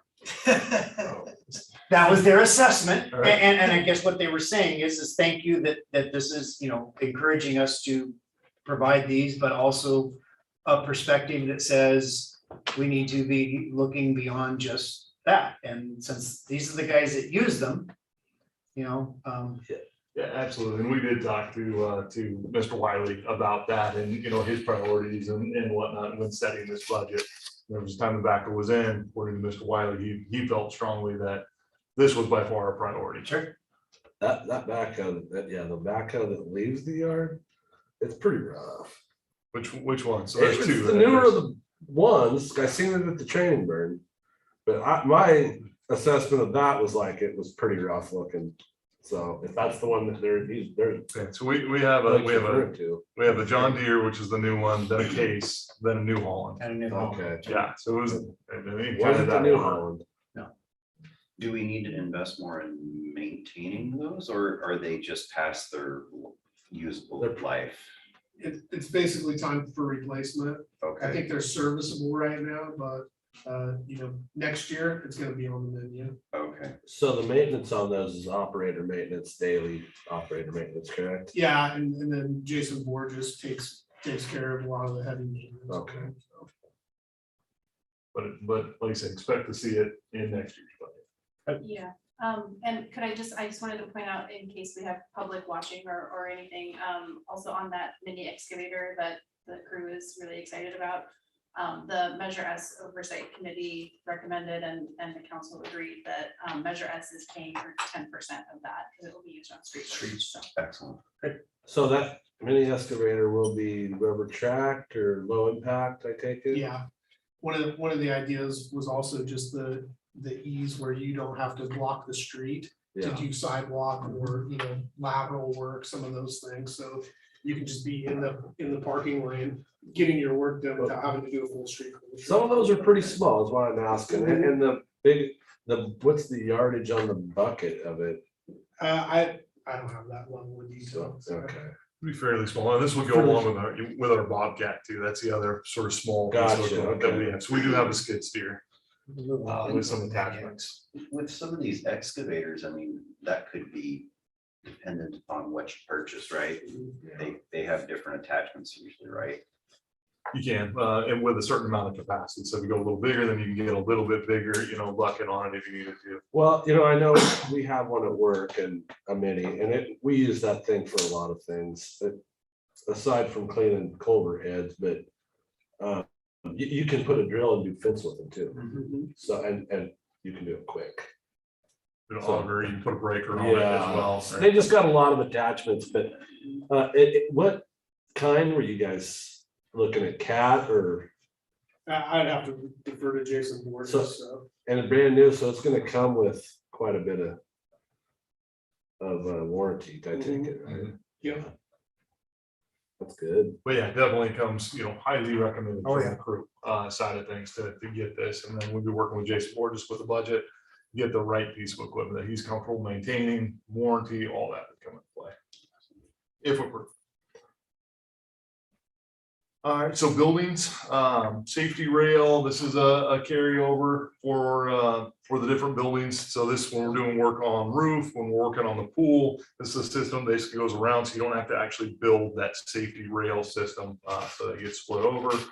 Janitorial service, this is something, this would be a service that would come in basically once a week, do cleaning. The fire department has something like this, so this gives you sort of that deep clean of your bathrooms. It's not the end all get all, but it does do some of that basic janitorial work. This is separate then from the parks maintenance. This would be separate. So this would be them coming into City Hall, the PD, Same, the courtyard. is the idea having the same, or are you putting this out to bid to do this? So we got some quotes from different firms, and this would be the same, or at least one of the quotes we have is the same one that's doing the fire hall. Do we get a quote from New Dawn Services? Don't know if we did. I think this for budget number, I think we only got the one from a company doing the fire hall. that's what we based the budget on. Yeah. But, with So, it being yeah. over $5,000, we would, get. It should be worth a reach out. I'm always gonna be an advocate for being able to put, disabled workers who are able to do the same level of work that may not have the same opportunities as others. And New Dawn Services, I know does provide some of that, and so it might not always be looking for those types of things as far as even knowing to look like a regular contractor might, but so. Yeah, and and we've made it work. So this would help, a lot currently right now, like the chief cleans the police department, bathroom. On that's the only person that cleans it, from my understanding at the police department. That I do the same in the men's bathroom upstairs at City Hall, right? And so this would give us some additional capacity to do that. It's not the end all get all, right? We're still going to be cleaning the restrooms because this is only once a week, but it will help. And I think, didn't this also include like vacuuming and stuff in the common areas? Just- So yeah. that the public areas, I mean, we do what we can, but it can be a little hard to keep up on it. So And I don't know if anybody's familiar with New Dawn Services, but you also have training that's associated with that.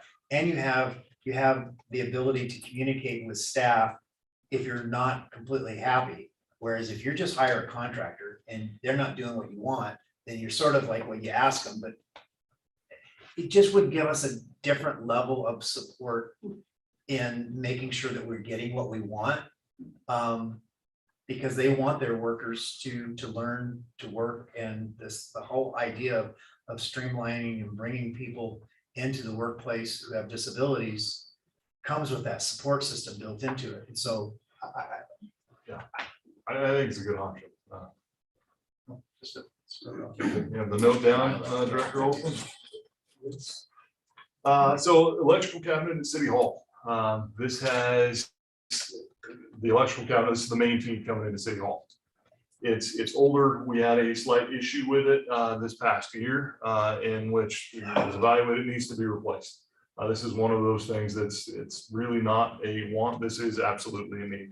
And so we did some work on it, Pacific Power got us going, but it needs to be replaced. As a matter of fact, on Tuesday, and this wasn't on our side, it was on Pacific Power side, we lost power to City Hall.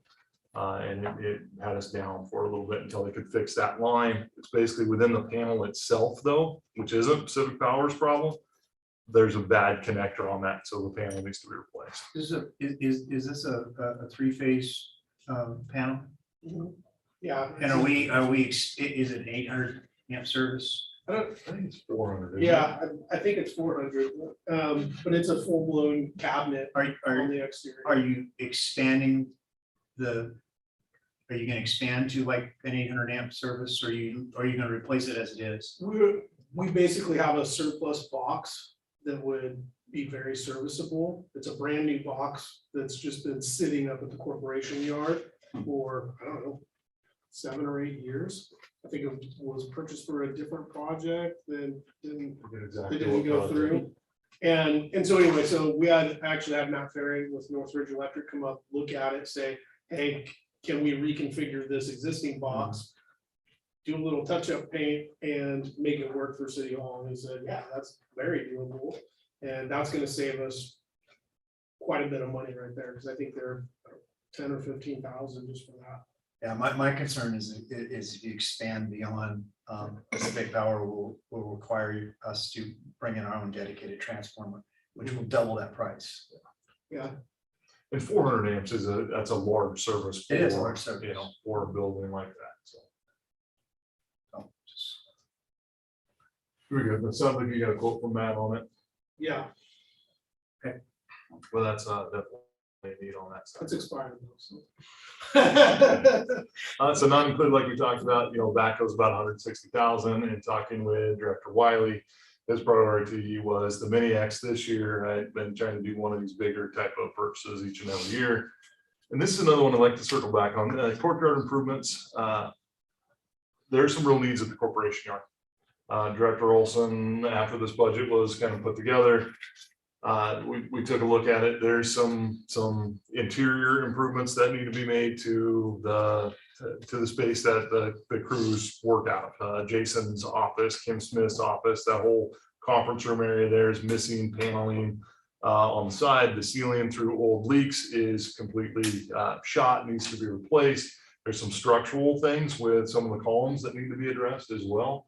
And so that's where actually I'd like the council to consider the additional 50 would be nice. What we could do is we could see how far that goes to replace these direct needs that we have, and there's some real needs that need to be taken care of. Then there's also the possibility of the council so directs, we can bring back a quote to the council, or we can allocate some additional money, and we can have an architect take a look at this as well and really kind of do a facilities sort of plan. Director Olson has expressed the need for something like that. And again, that way it's not this piecemeal type of thing. You kind of get a bigger picture look and then can prioritize things. Were we able to move all the archives out of there when they started working on that pre-COVID of moving stuff out? I know we used some of our E3 workers 3 years ago. Are we still maintaining a significant amount of our historical archives at the courtyard? Answer is in a less than ideal environment? fortunately, yes. What, a lot of them or what? Yeah. Almost all of our drawings, like your commercial plan drawings. And how could any part of city fire be utilized for those? Most parts of space just to Yeah. store it. It would be tight. We could look at it. We'd be better off repurposing some of the closet space at the cultural center than Or say, that, fire. too. You could Yeah. do it that way. They really just need to be scanned in. It is the ultimate. But I mean, I've been over there in the archives. I mean, we're gonna, some of that stuff is deteriorating. We're losing some of it. And so I'm supportive of I don't want to tie your hands to what that is, but if you need $50,000 to make some improvements and make some plans for long-term improvements, then I'm all for that. Yeah, from what I understand, it's been kind of an issue with the seal of the roof for a little while. And we've done some roof work, but yeah, there's some damage that has occurred on the inside that really needs to be addressed. There's sheet rock missing in places that it shouldn't be. I mean, we Well, talk even about. some of that's probably RMAP. I mean, you're talking about a safe workplace. You You know, absolutely. if you've got exposed ceilings because stuff is falling down. It all would be a good use of RMAT money if you want, or at least a portion. You could do 25, whatever the council wants to do. I'm all in favor of our buildings being up to stuff. I've said that about the PD. It still has, some part of it still asbestos floor, isn't it? The tiles, No, actually, they're not. we have one section of flooring left to be put back in, replace a lot of it. Yeah, I'm supportive over all of our buildings being up to date as best as we can get them. So is 50,000 enough to get it started and then, I'd like to do, or what's a better number? I thought this could get us like, hey, let's maybe upgrade the kitchen and let's get some drywall done. Let's at least close up some of the holes, right? Okay. And then there are some structural needs, and I mean, we could spend all the money there, really easily. So 50,000 is something, show our public works guys a little bit of love, fix some real issues, but it doesn't take us very far, it's, what's a kitchen remodel cost these days? It's getting more expensive by the day. Because when they start opening stuff up, and then, when your contractor says, well, that's gonna cost you more. It needs to be up. But why don't we go with a recommendation here and then with the idea that this will give us some time, and then maybe you come back to us with, this is what we've got done, and we have made this evaluation and we could use X. Based on where we are, we'll know what has happened. By that time, we'll know what has happened as far as Measure S goes. And then we'll have some opportunity to make that investment. But I like the idea of showing some care and concern for our workers right now. So in the event of a tsunami warning, that's where we go. I know that's where the fire department That's goes. where- Well, yeah, that's- PD, they go there too, Yeah. Yes. right? So is there any EOC money out there for that place? I mean, it could be an option. Rich has actually gotten some EFC money. So we're actually gonna be bringing it back, not the next city council meeting, but the one after that. I got some money, I think it's $50,000 to work on the generator project. Because we will back with the PD and go there for our IC incident command and to protect the assets we have there, let alone working outside of that tsunami zone. So I will be going to EOC or OES and working on that. Because that one room in there, it used to house all the PD files, those have been taken out. I've been going through those case by case. So there's no PD files over in the archives that I know of. But that room's gonna be the IC room. So yes, that's a good way to look at it. And I'll be looking at another grant, Operation Stone Garden for Homeland Security wise too, that came to mind for working out of there. So really looking at that crux of maybe it's not just the public, the city yard, but there's really that security portion of it. I think that's a really good way to look at it. Yeah, we have, wasn't it 50,000? I think that's a good number, Yeah, so that's to, because of that, like, we can't open the gate unless it's mechanical. You have to actually physically push open that gate to get over there and then figure out how to turn the generators on and whatnot. So that was my idea when working with John, is getting a big enough generator to power that side at least. And then another portion of it is to pay for a couple generators that could run. I'm getting two 10,000 watt generators, remember? That are more pole the Predator 10,000 watt generators, and one of those would run the other side of it, but then also be portable to use if city workers need to come and recharge their cell phones, or if medical equipment needs a charge, but that would be kind of that area, so. Yeah, That's like a base amount. We gotta take care of that place. but we'll be bringing that back, and I'm not gonna have enough time to do this city council meeting, but the next one, and that's already been approved for those contracts through the county, so we'll just be bringing those, we'd offer a city manager summit. Yeah, and it's been, it's been a long time since there's been a lot of improvements. I mean, there's some roof improvements, different things like that, but this needs to be a focus for us as a city to keep it as an operational base. So with our archives being over there, do we know what it's gonna take to get contract with a service or get, I don't know, our E3? That's a tough assignment for Kids to E3. to And we've scan tried. these, I don't know, Yeah, we tried that. do we know how much it's going to cost to preserve this? We've thrown it out in past budgets. The best thing for us to do would be to go and probably, research it. John, what was your estimate? I was just gonna put a number together real quick. Because this is something that we've been talking about for years. And we finally got a lot of the old paint and all that other garbage taken out of the courtyard a couple of years ago. And it's had to be chopped in the past just because of the budgets that we had. Yeah. And trying to, I hear you. just provide for the needs of all the other section services. I know. There's folks that just specialize in scanning, and you're looking at $3 or $4 a sheet for the large format. There's probably 3,000 sheets in there, so 12,000, 15,000 bucks to just like assign it to somebody and say, go get this done, and then we're done. And then they're scanned, high quality, and if you're paying a pro to do it, they're gonna make, have nice naming conventions. So it's very usable and searchable. It's not just having the data scanned in, but easily searchable, right? Okay. It's not just a bunch of PDFs or JPEGs. Yeah. It's an actual usable document. Yeah, a usable PDF, so. That's something we'd have to try to vet. It seems just, I don't know, John just tried to throw something together Yeah. quickly on it. It seems like we've had a higher number in the past. I remember several years ago when we were talking about this at a budget meeting, and I don't remember who had the quote, but I remember the number being 30. Yeah. 30,000. I was 30, Yeah, so probably 30 to 50. Fritz, any, but I don't know what that entailed. you got you on It it? may I have think been. that number came, I think that was a dart at the wall, and I think it was Okay. when Kimmy was city clerk.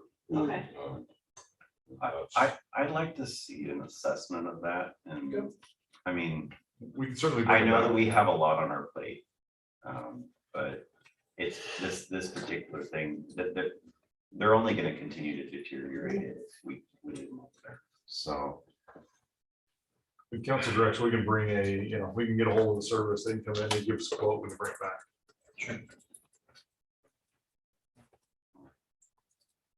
So that is pretty much the internal service funds. So the only add-in that I hear us doing is the 50. It wasn't 50, even- right? Get a quote from New Dawn. For Well, the that, I mean, janitorial the services. money is fine, but that was just a suggestion. Linda, any other notes you have? Not on the internal service funds as far as adding, other than the 50 for the corporation yard, and then I come think back that's with a a quote for the reasonable, scanning. a responsible. Yeah. I think it's necessary. To be honest. When you did, I mean, you're talking about what leaky buildings, you could be talking about mold, health risks, All those things, and then the All archive those piece things. of it. possible dry rot and deterioration of the structure itself. Yeah, Makes for a gloomy work. we need to do it. We need to do it. Sure. All right, so we're on the sewer. Linda, I think is gonna take over the presentation from this standpoint, so you guys don't have to hear from me the whole time.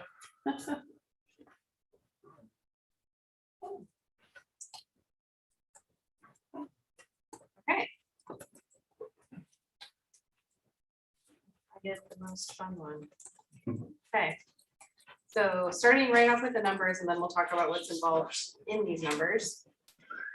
So Of course, in the sewer fund, we're talking about, we're adding in the, the factor of the debt service, which is the existing loan for the treatment plant.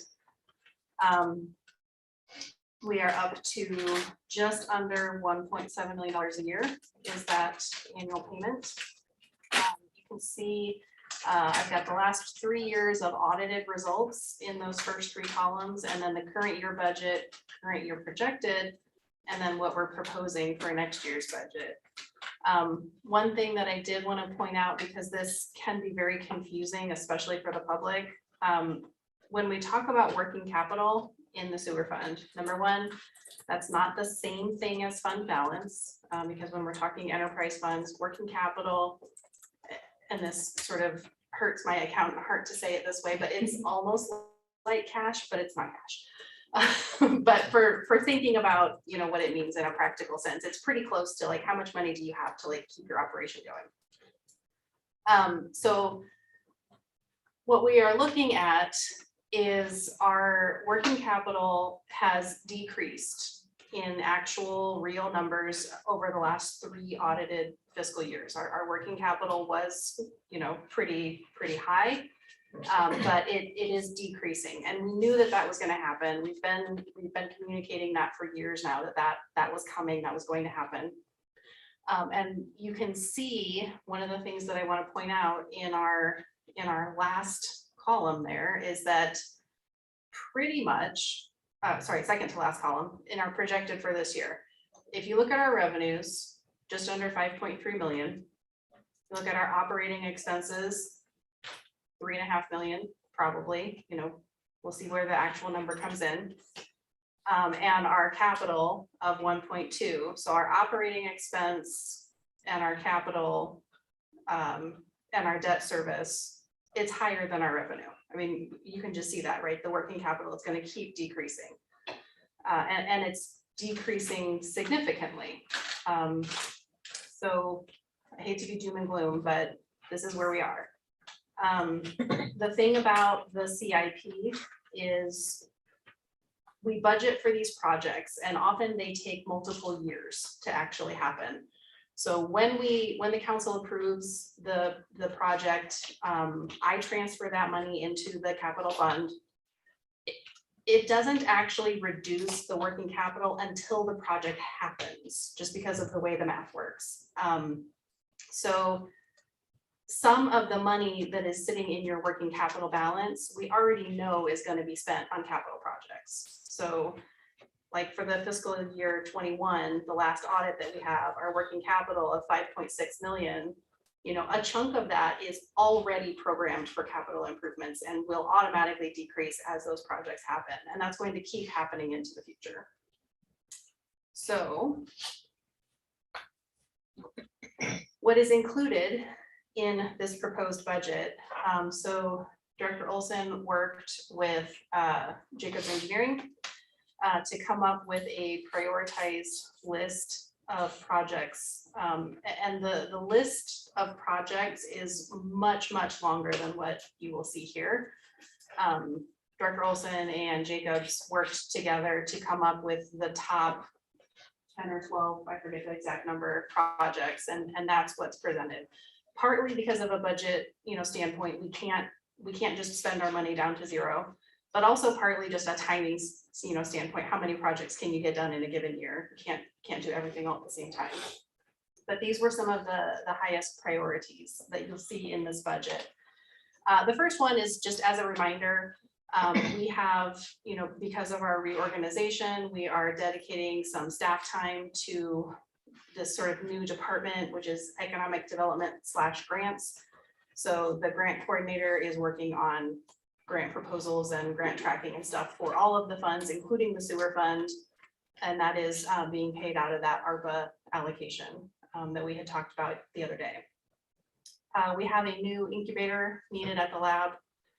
And some of these things for the lab are necessary in order to keep up with our required testing.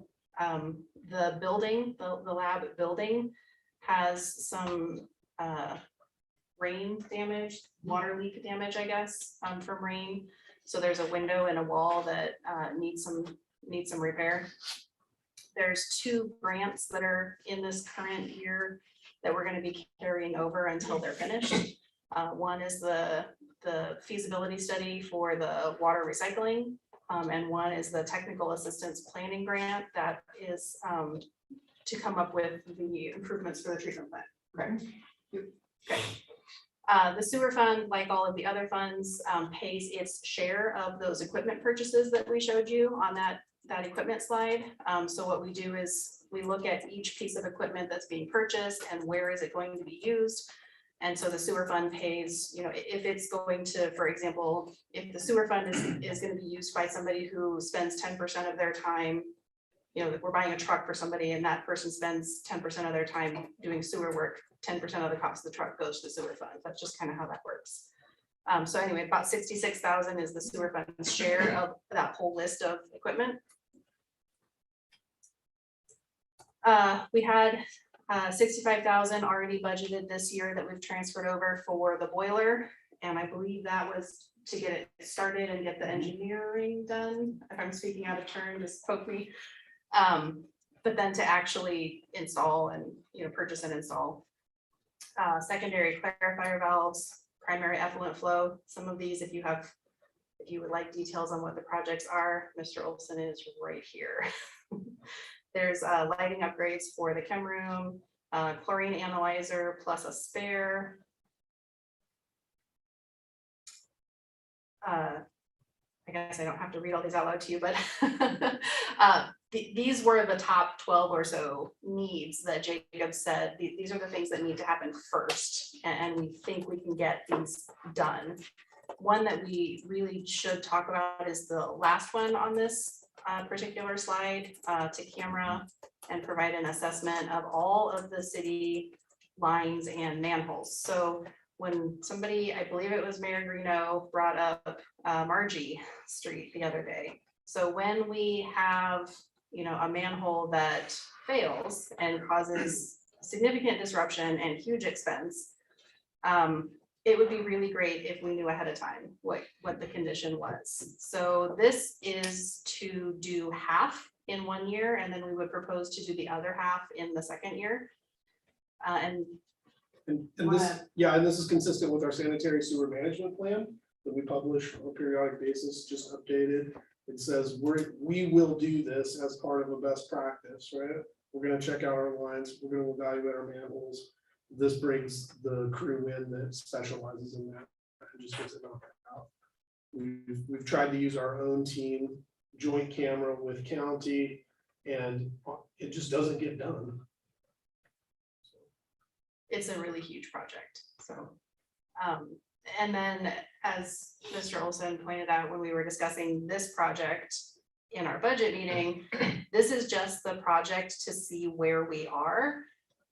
So you should be sort of having in the back of your mind that once we see where we are, we will probably have some significant projects to come back. Significant. Don't know till we look, but Yeah, we will see. The last time this was done was 2003 as part of the facilities plan. Most of those significant projects were addressed at that time, but it's been 20 years. So now, now's the time to get back in front of it and then prioritize and address those. That's a head changer there. Yeah. And sewer lines are concerned, just like with Marty, it's, it develops a hydrogen sulfide gas. Hydrogen sulfide gas does eat concrete. And so if you don't get out in front of it, if you don't do some of these things, then you're going to be paying a lot, just like with streets or roads. If you catch it early, we can put a coating on some of these ones that are really getting attacked. We can possibly save the infrastructure. If you don't, then you're looking at a complete replacement of the manhole at a much higher cost.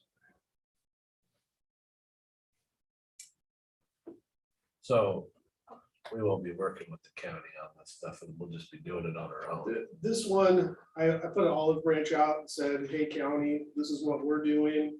There's probably some efficiencies if you want to invest some money at the same time when we're bringing somebody up. And then just the feedback that I received was that there just wasn't capital on the county side to do that, and that they would address it at some later date. Well, yeah, we need to make sure our infrastructure's up to date and good.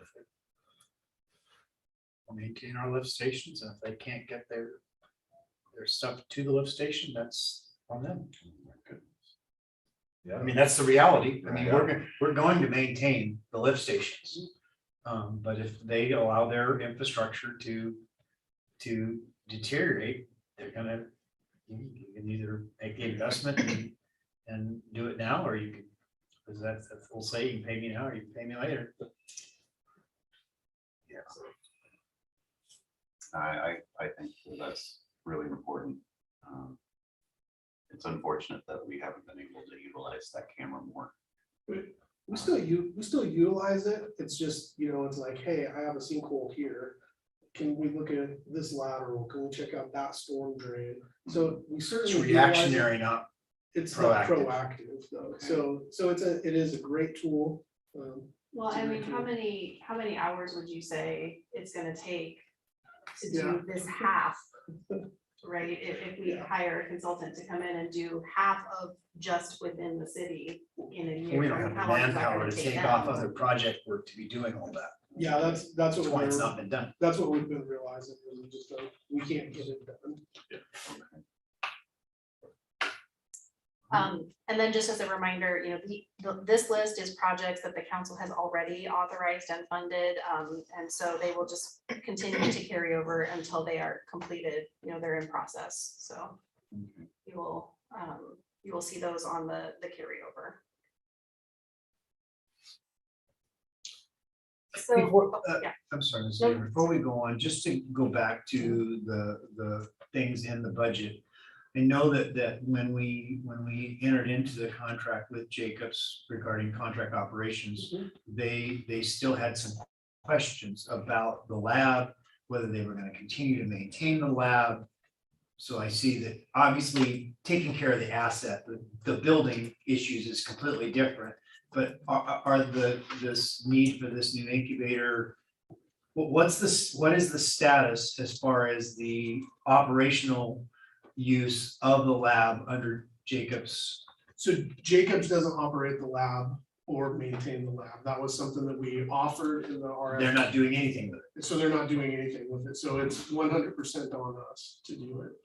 We've asked recently about potential for them to take that over again, because that was in the request for proposals that we originally submitted. Was that 3 years ago? 2 years ago? Just right before COVID. Yeah. So we have one FTE, and are we still doing all two and two? We have two FTEs. Are we still doing all of the testing? Yes, yes. So we're not sending any of this stuff part out to North Coast as opposed to doing it ourselves. That's right. We're doing all the testing that we were doing before Okay. Jacobs took over, and those that were not prepared to do, we still send out to And we did it. North Coast Labs, or if there's specialty testing. yeah, and just to clarify on the FTEs, we currently have 2. We have, in the past, we have been authorized for 3, but we've had difficulty filling it. So what we've discussed is we are going to try to fill that vacancy with at least a part-time person, just to help provide coverage, because right now we have 2 full-time people staffing a 7-day-a-week facility, and that's really difficult. But we've had a hard time filling that 3rd position, so our thought is to try and recruit, as maybe there's somebody who wants to work part-time, and a couple days a week would help us, so. Well, I was thinking we had 2 and we only had 1 working. So we have 3 billeted spots, but we only have 2 filled. Okay. Yeah, and then this budget will be 2.5. The Jacobs conversation is still one that we want to have as we're coming out of COVID. As far as testing goes, Councilmember Smith asked a question, are we doing the county's testing? So the county owns a collection system on the sewer side of things. There's technically not testing that's associated with the county's collection system itself. So all the testing that's required as far as regulatory goes through the treatment plant, which then county ratepayers, pay their rates for the treatment plant. So in a sense, they pay that piece of it.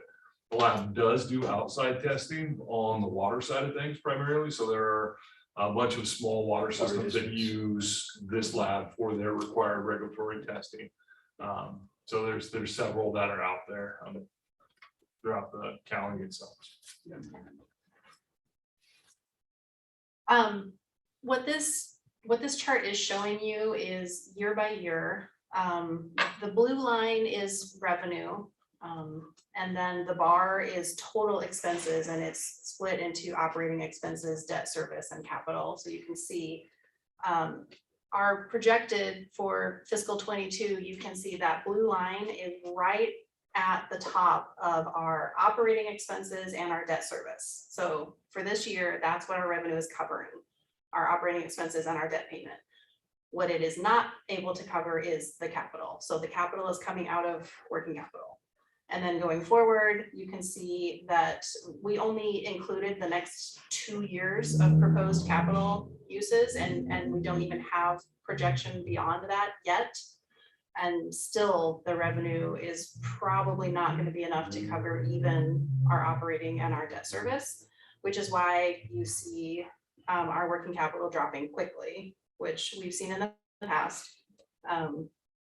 This has been an issue ever since I ran the first time. As a matter of fact, when I ran the first time, I supported an increase and it didn't pass. So Yes. I don't know how can we fix this? Yes, so we actually did pass an increase in 2015, 16, 15. It passed in 15, it got overturned in 16. Gotcha. So we went through the Prop 218 process, which is a protest basically, and if 50% plus one protest the increase, then the increase does not go into effect. We actually got past that process. There were not enough protests to stop that increase, and so the council adopted the increase. And then before it went into effect, there was a referendum to put a block on it, and then it went on the next ballot, and then it got voted down. So it was a very long, sort of complicated process. It was approved, and then it was sort of not approved. There's a lot of talk around town about that one. Yes.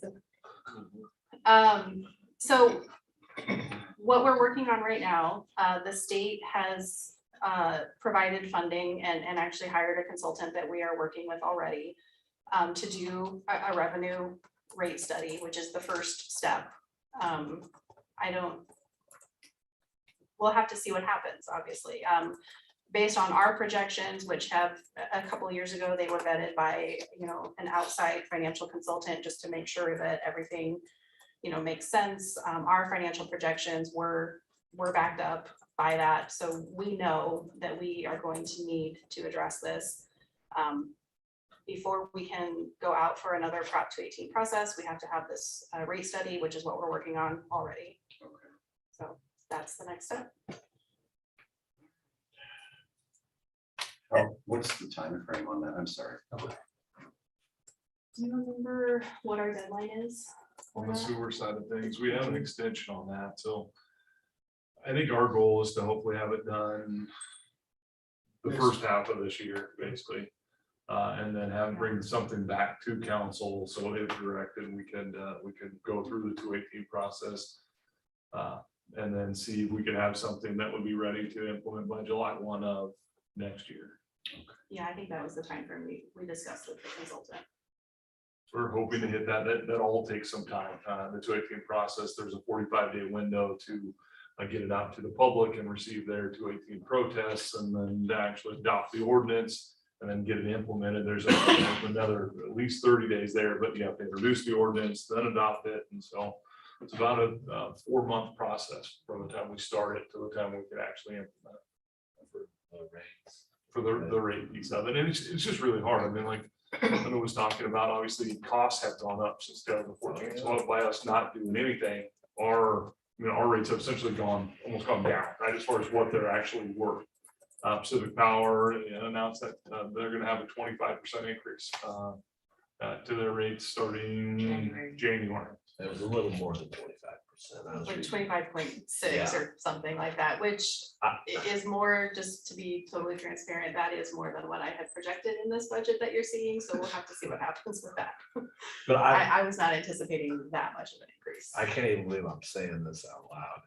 I'm surprised that it's taken this long for this subject to come up.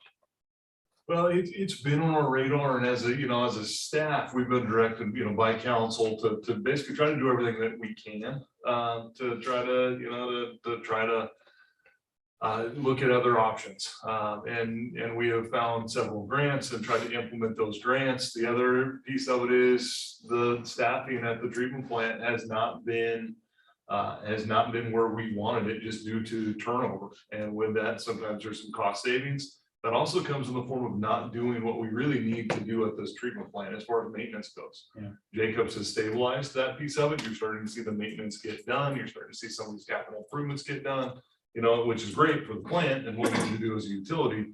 But now you're seeing that capital balance start to go down. And so that's where we have to try to catch it.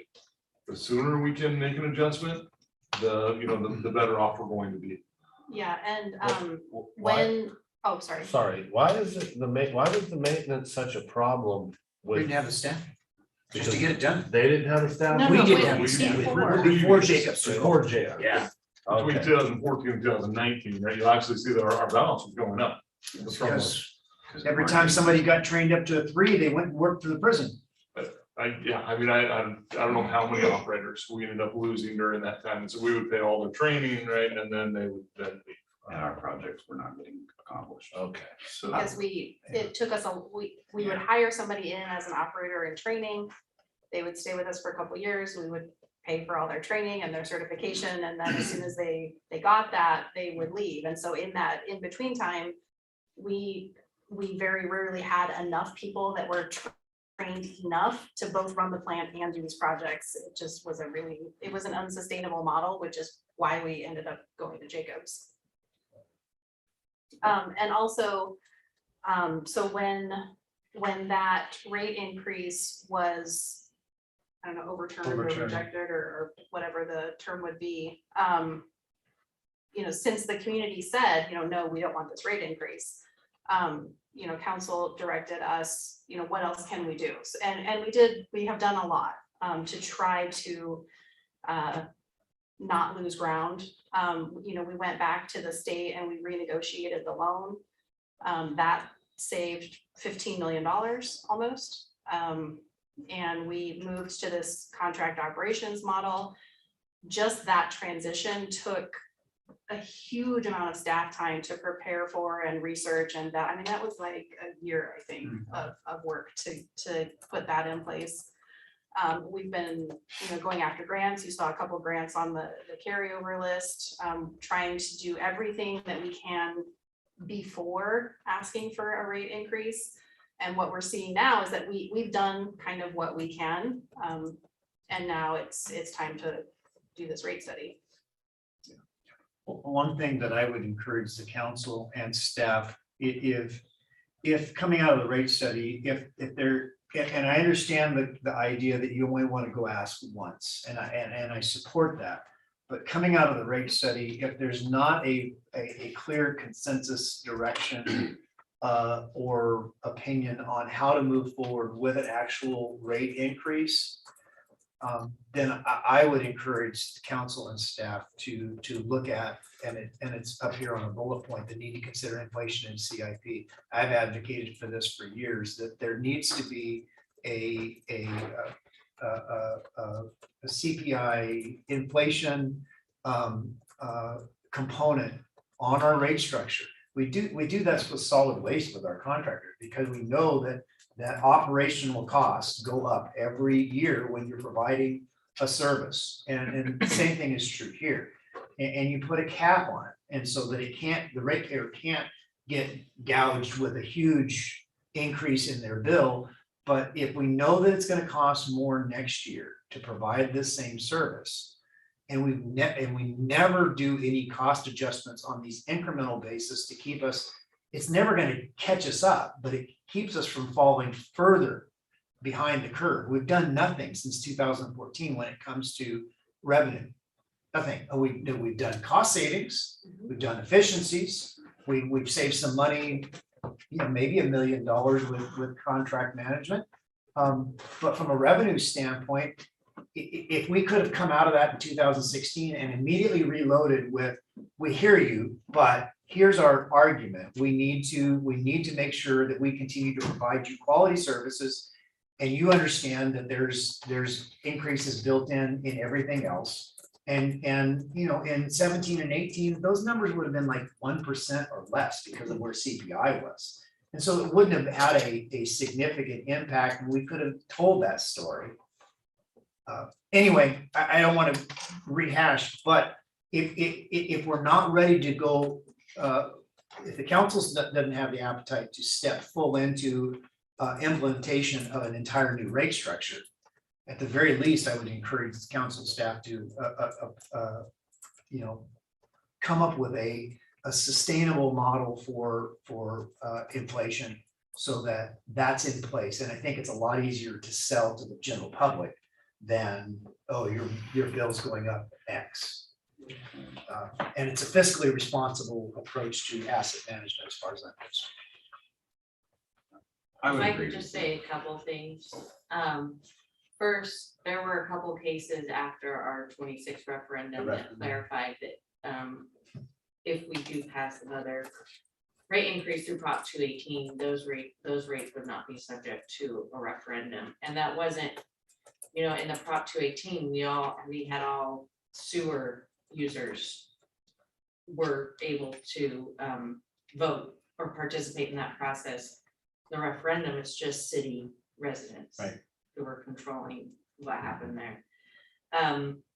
The other thing is that the solid waste fees are not Prop 218 fees, they're Right. not mandatory, they're not property related, so they don't go through that process. You can do CPI under the Prop 218, but I believe you're limited to 5 years. But still, for that 5 years, it would be better than that. Yeah, thank you. So this is the sort of alarming graph of what happens to our working capital. You can see in the last 3 years, it is decreasing. It's projected to decrease some more this year. The timing of this graph, as far as when we actually would cross that line, it really depends on what our budget to actual savings are in a given year and how much we actually put into CIP and get done. So we've been showing this basic shape of a graph for several years, and sometimes it crosses the line at fiscal 23, and now you're seeing it crosses the line at fiscal 26. It's depending on the timing of capital improvements. That being said, if we don't do the capital improvements, we are getting to the point now with costs increasing so much that even if we didn't do any capital improvements at all, we're still going to cross that line. It might be a year or two farther out, but it still would happen. And also we know just from being realistic that not doing any capital improvements is not really an option either.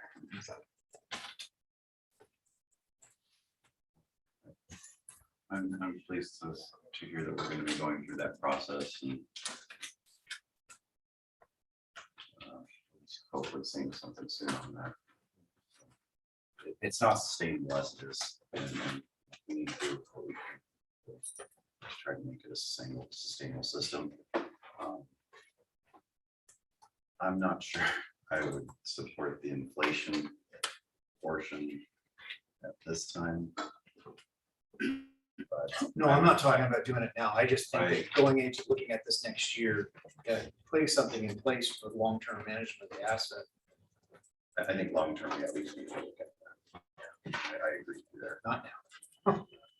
As far as budget direction from the council in the sewer fund, we didn't have anything that was requested by staff that we did not already include. It's all already included for you. So really, it's just if there's anything that we haven't presented that you think should be in there, or if there's anything that is in there that you think should be pulled out for some reason, but. I think that we need to rely on our contractor.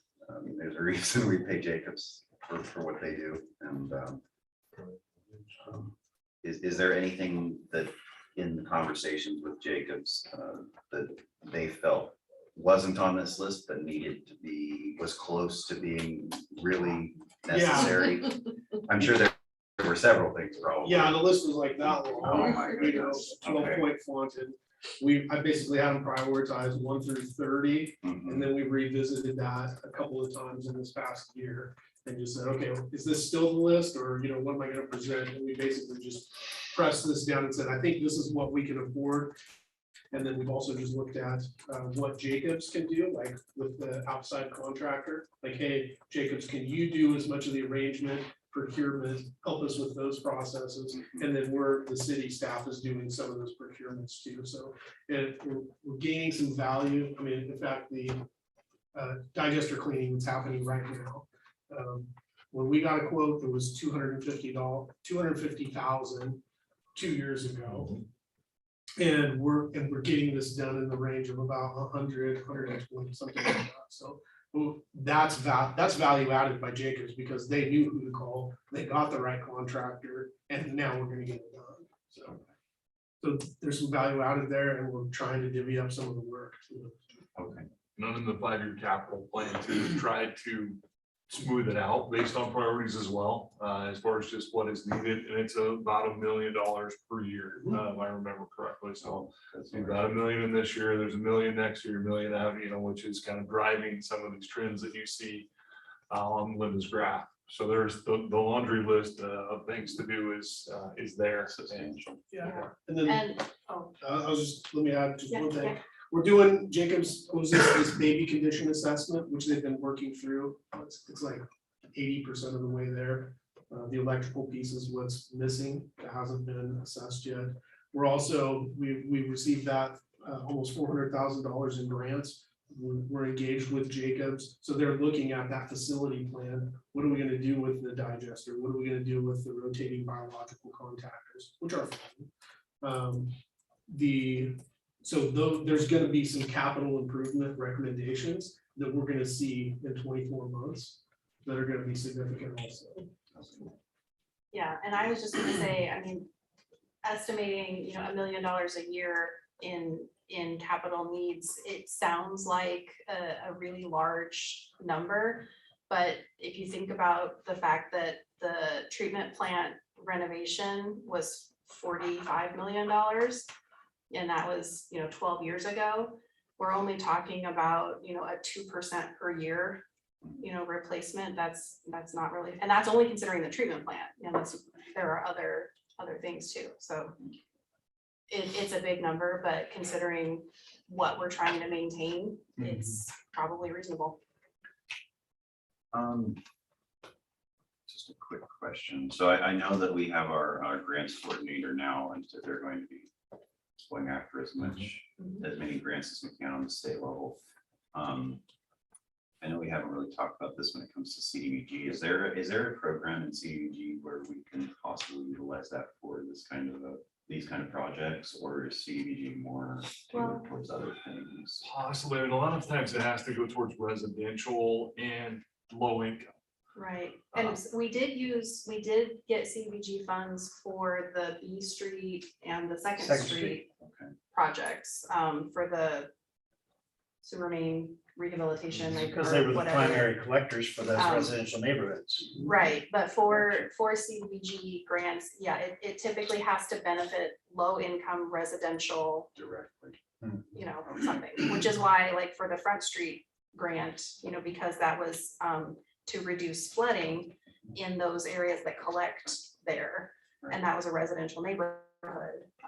That's how we were able to use that funding for it. So we do have our grant coordinator who's very experienced with CDBG. We also have, you know, Adams Ashby on contract, and we do ask them this all the time.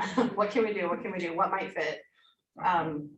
You know, one of the things that we're going after in this next round that the council approved to apply for is a planning grant for, you know, a storm drain, right? That was the plan. So, you know, we do keep looking for these things.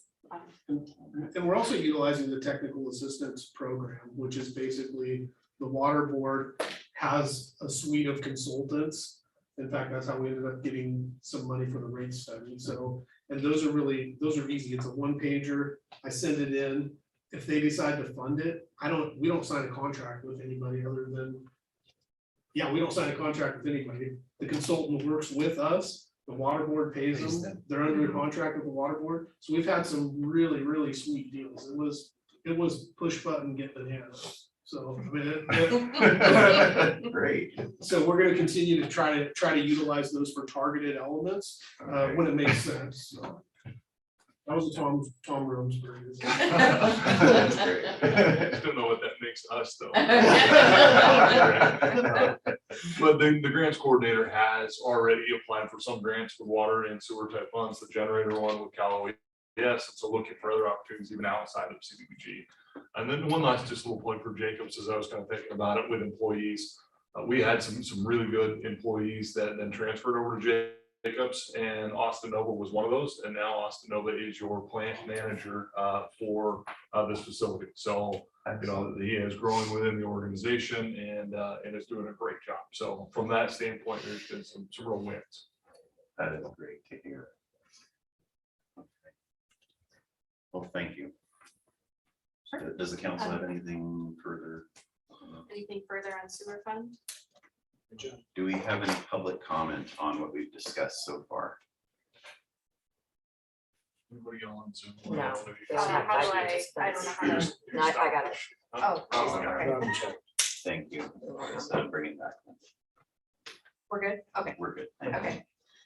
So the last one to talk through is the water fund. I'm doing this one too. Okay. You can sit there. Let's take a break.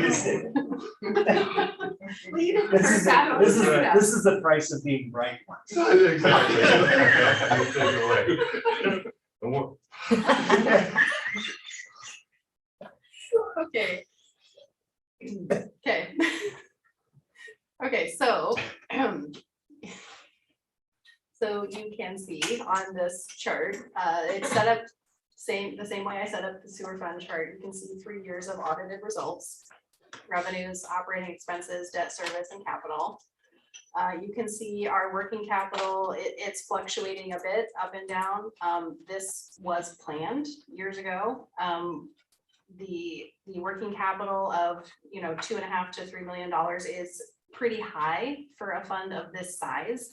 But that was built into that last rate study in the water fund and the rates that were adopted, because we are slowly investing that into capital, so that you will start to see this working capital balance decrease as we invest in these capital improvements, and that was planned.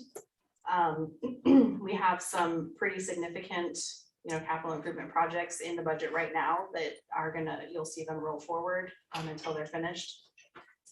But it's not exactly the same picture as the sewer fund, but it is similar. So first of all, what's included? Again, the grant coordinator spending some time working on grants for this fund. Some design work for a surge protection project. Here you see the large valve replacements, $100,000. These are very expensive valves, it turns out. I was surprised. Did we have an estimate of how many this would get us? I thought that we were around the 20 range. something like That's that. okay. Yeah, so these are each individual valve is very expensive. 10 to 20. But these are the valves that insert valve system will put insert, yes. And you can expect to see, in fact, I think we do have built into the forward-looking capital plan that large valve replacements will continue every year, not quite to this level, but there's a lot of valves that need to be replaced. So the Front Street water main, so at one meeting ago, 2 meetings ago, a recent city council meeting, you authorized us to put $100,000 into the capital fund for the water main portion of Front Street G to I.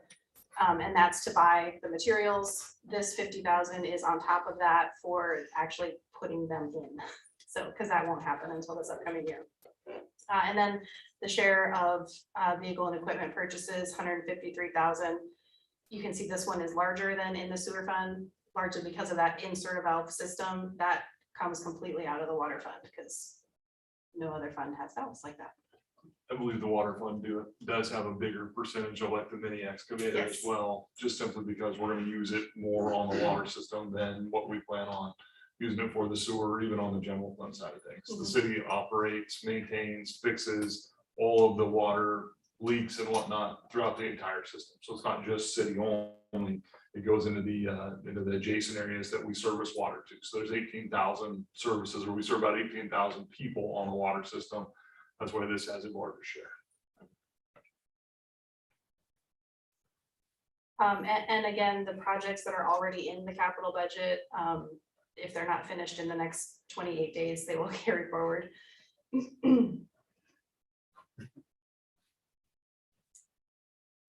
You can see on here, again, the revenue is the line going across so that you can see how much of our annual expense is it going to cover. You can see that it is not as severe of an issue as in the sewer fund at this point. I do want to point out that starting in fiscal 24, you see the addition of this little purple section. That is a placeholder for debt financing for the water meter project that we are currently working on developing with Johnson Controls. So that is not necessarily approved by council yet, but I did want to put a placeholder there because we are actively working on, bringing that to the council. So That number will basically replace the CRAP loan as it it is falls very, off, very close. It's right? almost exactly the same. Yeah, so the current loan that we pay for the state revolving fund, it's $350,000 a year.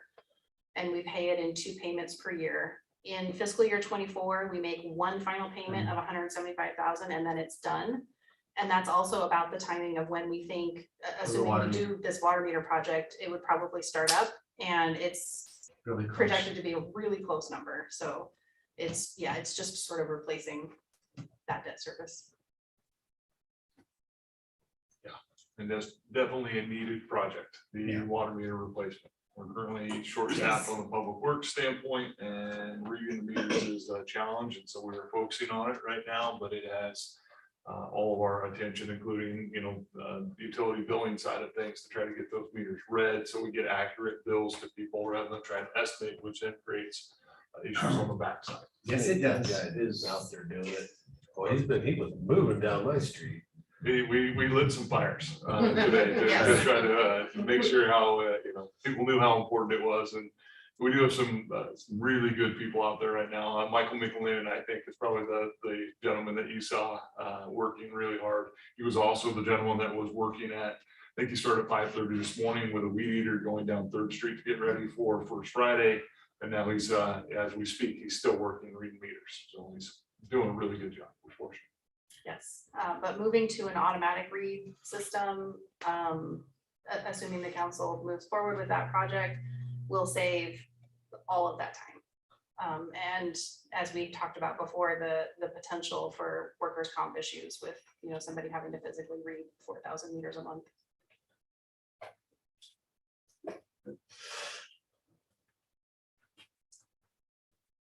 So again, that projection that I showed you does include a placeholder for that water meter project. The surge protection project, you can see it's not in this current budget, but in the projected, I think it's next year, designed for the parallel main that's needed in Kings Valley, or on Kings Valley. Finishing the elevated tank removal, that's part of that surge protection, I think. Yeah, that would be a staged approach. And more large valve replacements. However, we do have other projects that are on our list that are not currently part of this projection because we currently don't have a way to fund them, but they are needed. The 2 really big ones that are sort of, have our attention right now is the actual parallel main on Kings Valley. We've budgeted, in next year, I believe, we've projected for the design portion, but the actual construction itself, we don't have a funding plan for yet. And then the Washington tank rehab, and then whatever else might come up. I know we are either close or really close to being done with the model that Stover Engineering is putting together. I mean, we can anticipate some things to come out of that probably. And our last rate increase was in 2017. So we are working with the state to they had funding for us to do a rate study, but it was a different pot of money than the one that is funding the sewer rate study, and the one for the water rate study expired. So they are looking, I believe, for more funding for us to do the same thing in the water fund, and we will just have to keep you updated on that. If they are not able to find funding for us, we may have to come back and ask for city funds to do a study. We do feel if we are able to complete these designs, get it in construction ready form, then we'll be in a good position to chase grants. The Kings Valley Main is a very, it's a critical project for us. It's also right now estimated at around $8 million. So going and finding the grant to fund that is something we certainly should look at, especially with our current infrastructure and staffing with the grant coordinator. Yep. Then the Washington tank recoding upgrades, and that's another $1 million+ project. So almost, we're looking at 10 million in needs. And John, on the tank project, I know you've been in conversation with Elk Valley as a partner on a project like that. They seem to have some funding that really is conducive towards tank type rehab projects that not only help, the city, but our overall infrastructure, including serving Elk Valley Rancheria. So is that an avenue you think? Yeah, absolutely. We'll continue to work with them. We're just about ready to bid the Amador to finish up the Amador, and that'll be another you'll see Elk Valley Rancheria's name on the plans because it's their project, and we're gonna cut them a check for the difference between the grant funds they receive and the total cost of construction. So just like we did on the previous. So it was Is there a city logo on the Amador tank like there is on Washington tank? You previously authorized and recommended for us to do the Elk Valley Rancheria and the city logo on both of those. Okay, so is that gonna happen as the Amador project finishes? I think it's a specialized task to make the pretty picture versus tank, just coating the tank. And so I think it won't be part of the project, but it's something that we'll add on to after the fact. Let's get it finished, and then let's get I just think that's really important. whoever the guy is. So it's part of the funding, but probably won't be part of this construction. Yeah, so it'll be after the project is complete, it's still gonna happen. It'll just be somebody else doing it other than the person who's. Sure. So contract. Yeah, it's probably an artist. It's gonna be an artist or a mural group or something like that. So it'll be something that'll be similar to like the fire truck, probably, with both Yes. logos on it, and partner, if possible, with partnership with the city and Yeah. Elk Valley Rancheria. Yeah, it's super important to acknowledge their role in that project. We would have gotten it done, but it would have cost us a lot more. That was 500,000 on the first part, that was their portion, and then another 200,000 here. Significant. It is a significant, lift from Elk Valley Rancheria. So Yes, for sure. And then this just showing you the projected working capital. You can see the projection doesn't go negative in this fund, but again, we have some large projects that are not calculated in here. And it does dip below what the minimum recommended reserve is. So we do still need to address that. And on the waterfront also, there wasn't anything that I'm aware of that department heads or staff had requested that we did not include at this point. So as far as direction from the council, it's just if there's anything else that you feel we missed or anything you want to remove or change. Otherwise, what we are just looking for is just whatever direction if there's any additional direction that you want to provide us. I do have notes from, what was directed on Tuesday as well as tonight. And then our plan is we will have the public hearing with all of your changes included on June 20th. Good deal. Good job, staff. yeah, thank you all for all of your hard work on this, and staff who are not here.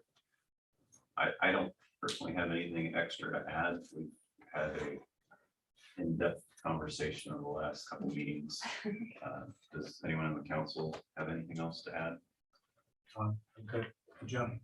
Appreciate I was just looking at the time, it's been 6.5 hours, I believe, in total budget meetings.